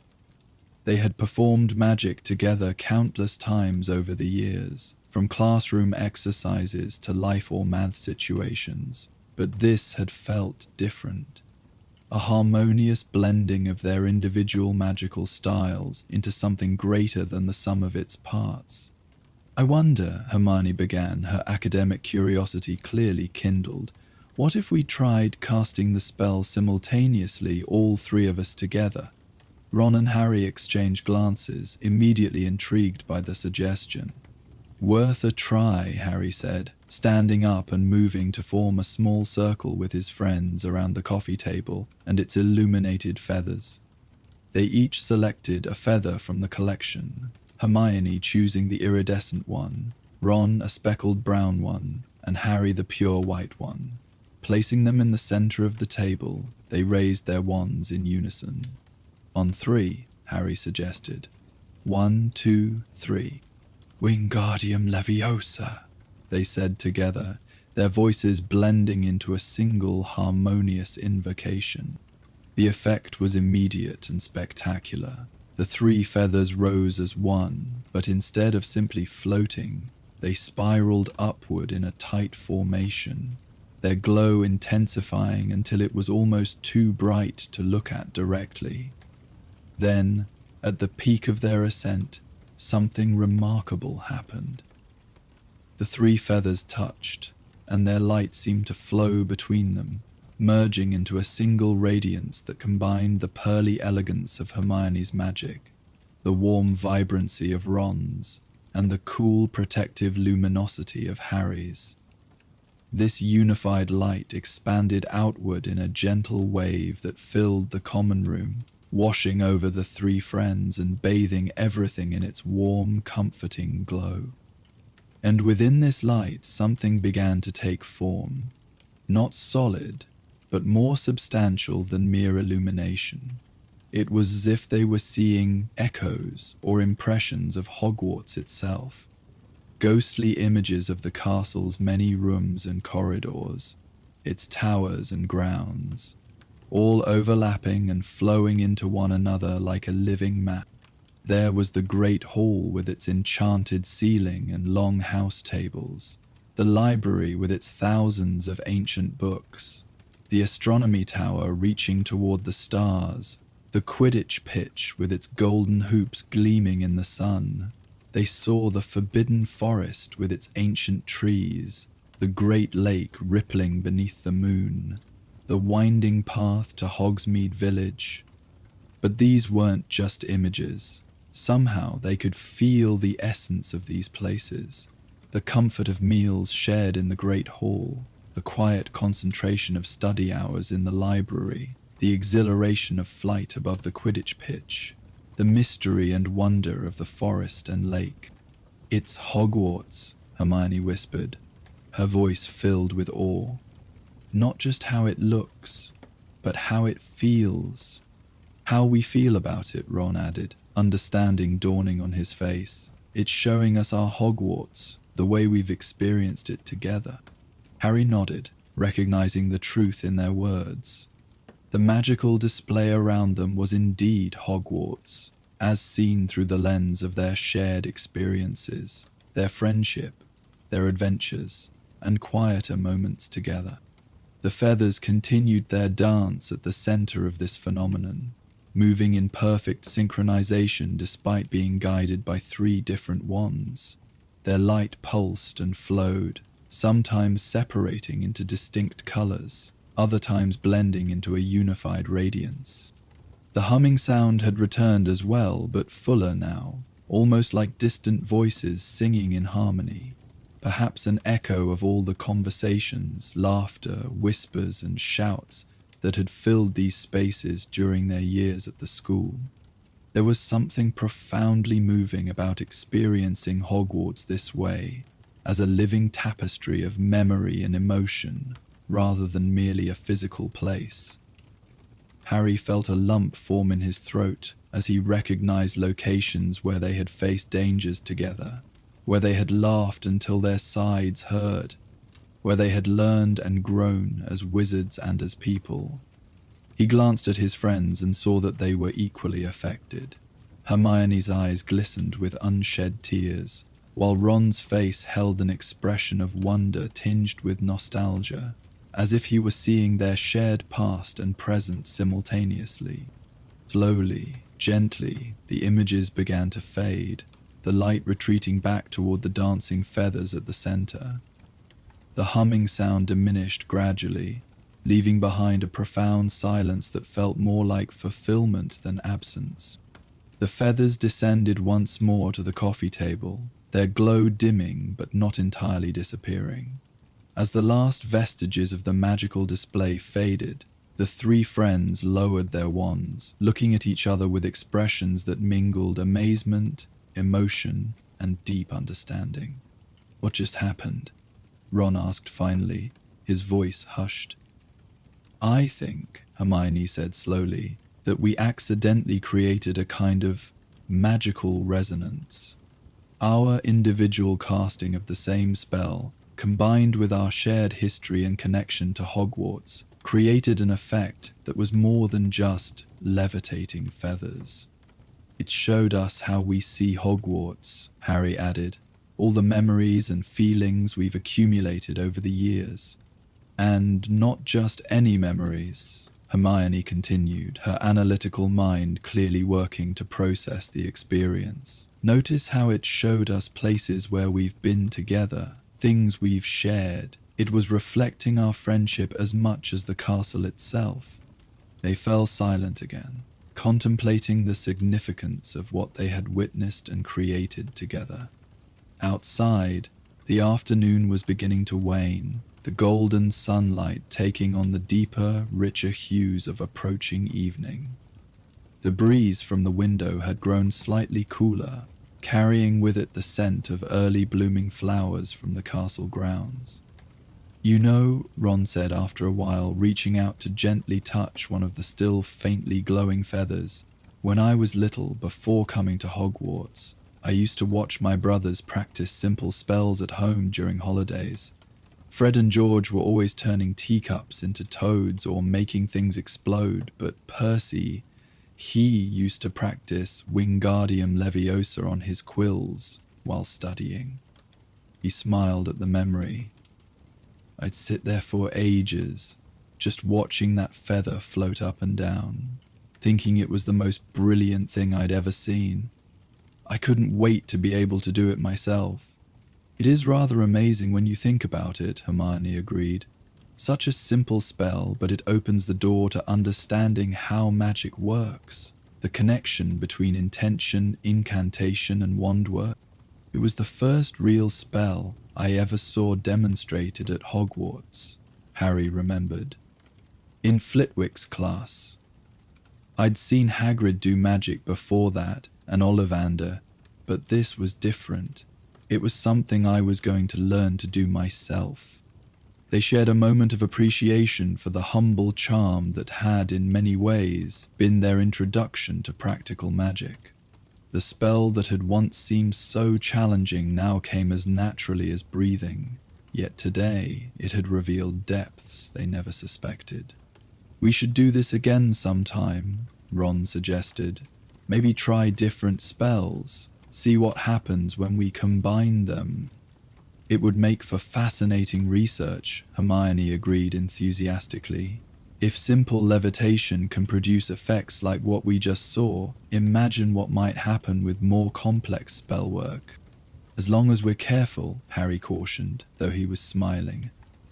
"I'm not sure McGonagall would appreciate us accidentally merging the common room with the astronomy tower or something."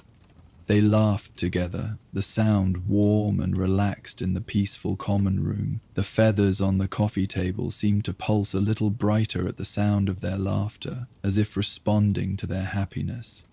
As evening approached and other Gryffindors began to return to the common room, trickling in after their outdoor activities, Harry, Ron, and Hermione carefully collected the enchanted feathers. Though still faintly glowing, they seemed stable enough, and Hermione suggested keeping them as mementos of their magical experiment. "We could use them for further study," she proposed, "or simply as reminders of what we discovered today." Harry accepted the white feather, slipping it carefully into the pages of his Quidditch magazine. Ron pocketed the speckled one, while Hermione took the iridescent feather, examining it with continued fascination. "You know what's funny?" Harry said as they prepared to join the others heading down to dinner. "We started this game because we were bored, but I think it turned into one of the most interesting magical experiences we've had at Hogwarts. And for once, nothing tried to kill us," Ron added cheerfully. "That's a nice change of pace." Hermione smiled, tucking her feather safely into her robes. "Sometimes the most remarkable magic comes from the simplest beginnings. We don't always need grand spells or ancient artifacts to connect with the wonder of being witches and wizards." As they made their way out of the portrait hole and down to the Great Hall, Harry felt a deep sense of contentment. Their afternoon's game had reminded him of something he sometimes forgot amidst the dangers and challenges they so often faced. That magic, at its heart, was beautiful and joyful, a source of wonder rather than merely a tool or weapon.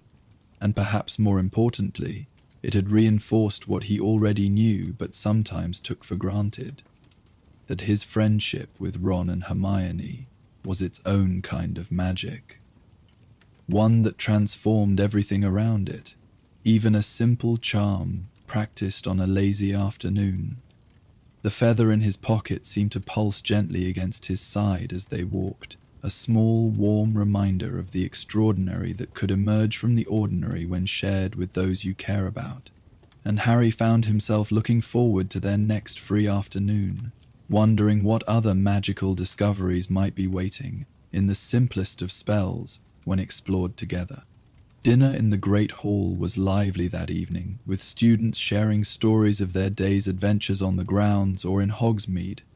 Harry, Ron, and Hermione joined in the conversations, but occasionally exchanged knowing glances, sharing a secret that was theirs alone.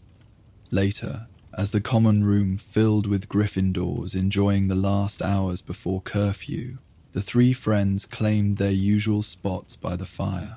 Though they engaged in normal evening activities, Ron and Harry playing a game of wizard's chess, while Hermione read a book on ancient charms, there was a subtle difference in the atmosphere between them, a deeper appreciation for the magic that surrounded them daily, and the friendship that made it meaningful. And if anyone noticed that the chess pieces seemed to move with unusual grace that evening, or that the pages of Hermione's book turned with a gentle luminosity, or that small objects occasionally floated slightly when placed near the three friends, well, that was just another ordinary bit of magic in the extraordinary world they were fortunate enough to share. As curfew approached and students began to drift toward their dormitories, Harry found himself reluctant to end the day.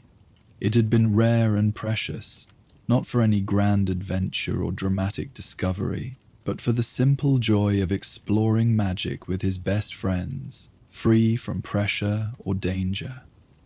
"We should do this more often," he said quietly as they lingered by the fire after the common room had mostly emptied. "What, break the laws of magical physics?" Ron grinned.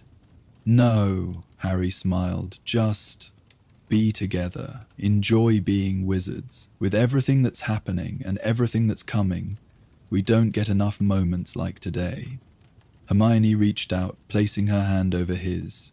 "We'll make more," she promised. "Whatever happens, we'll always have this. Our friendship, our magic, our Hogwarts." Ron nodded, his usual joking manner giving way to sincere agreement. Always. The fire crackled softly in the hearth, and somewhere in their pockets, 3 enchanted feathers glowed with a warm light that spoke of simple spells transformed by friendship into something extraordinary. A small but perfect example of the deepest magic of all. That night, as Harry lay in his 4-poster bed, listening to the familiar sounds of his dorm mate's steady breathing, he took out the white feather from his pocket. In the darkness, its gentle glow illuminated his hand with a soft, silvery light that was oddly comforting. He thought about the magical display they had created that afternoon. The way their combined spell had revealed Hogwarts as they experienced it together. It had been beautiful, yes, but also profound. A reminder that places are defined not just by their physical attributes, but by the memories and emotions they contain, the connections forged within their walls. Hogwarts was stone and wood, classrooms and corridors, towers and dungeons, but it was also friendship and courage, learning and growing, facing fears and discovering strengths. It was the sum of countless moments, from the most dramatic adventures to quiet afternoons spent levitating feathers in the common room. And tomorrow, whatever challenges it might bring, would add new threads to that tapestry, new layers to the magic that bound them to this place and to each other. With that comforting thought, Harry carefully placed the glowing feather on his bedside table, where its soft light mingled with the moonbeams streaming through the window. Then, surrounded by the quiet breathing of friends and the ancient magic of Hogwarts, he drifted into peaceful sleep. Dreams filled with floating feathers and the golden light of friendship that could transform even the simplest magic into something extraordinary. Our magical journey through Hogwarts comes to a close for tonight. Now you'll hear the gentle crackling of the common room fire and soothing ambient sounds of the castle to accompany you as you drift off to sleep. These calming sounds will continue without any advertisements or interruptions. May your dreams be filled with magic and wonder, and may you sleep as peacefully as if you were tucked away in your cozy 4-poster bed in the dormitory. Good night, dear witch or wizard, until our next adventure in the wizarding world.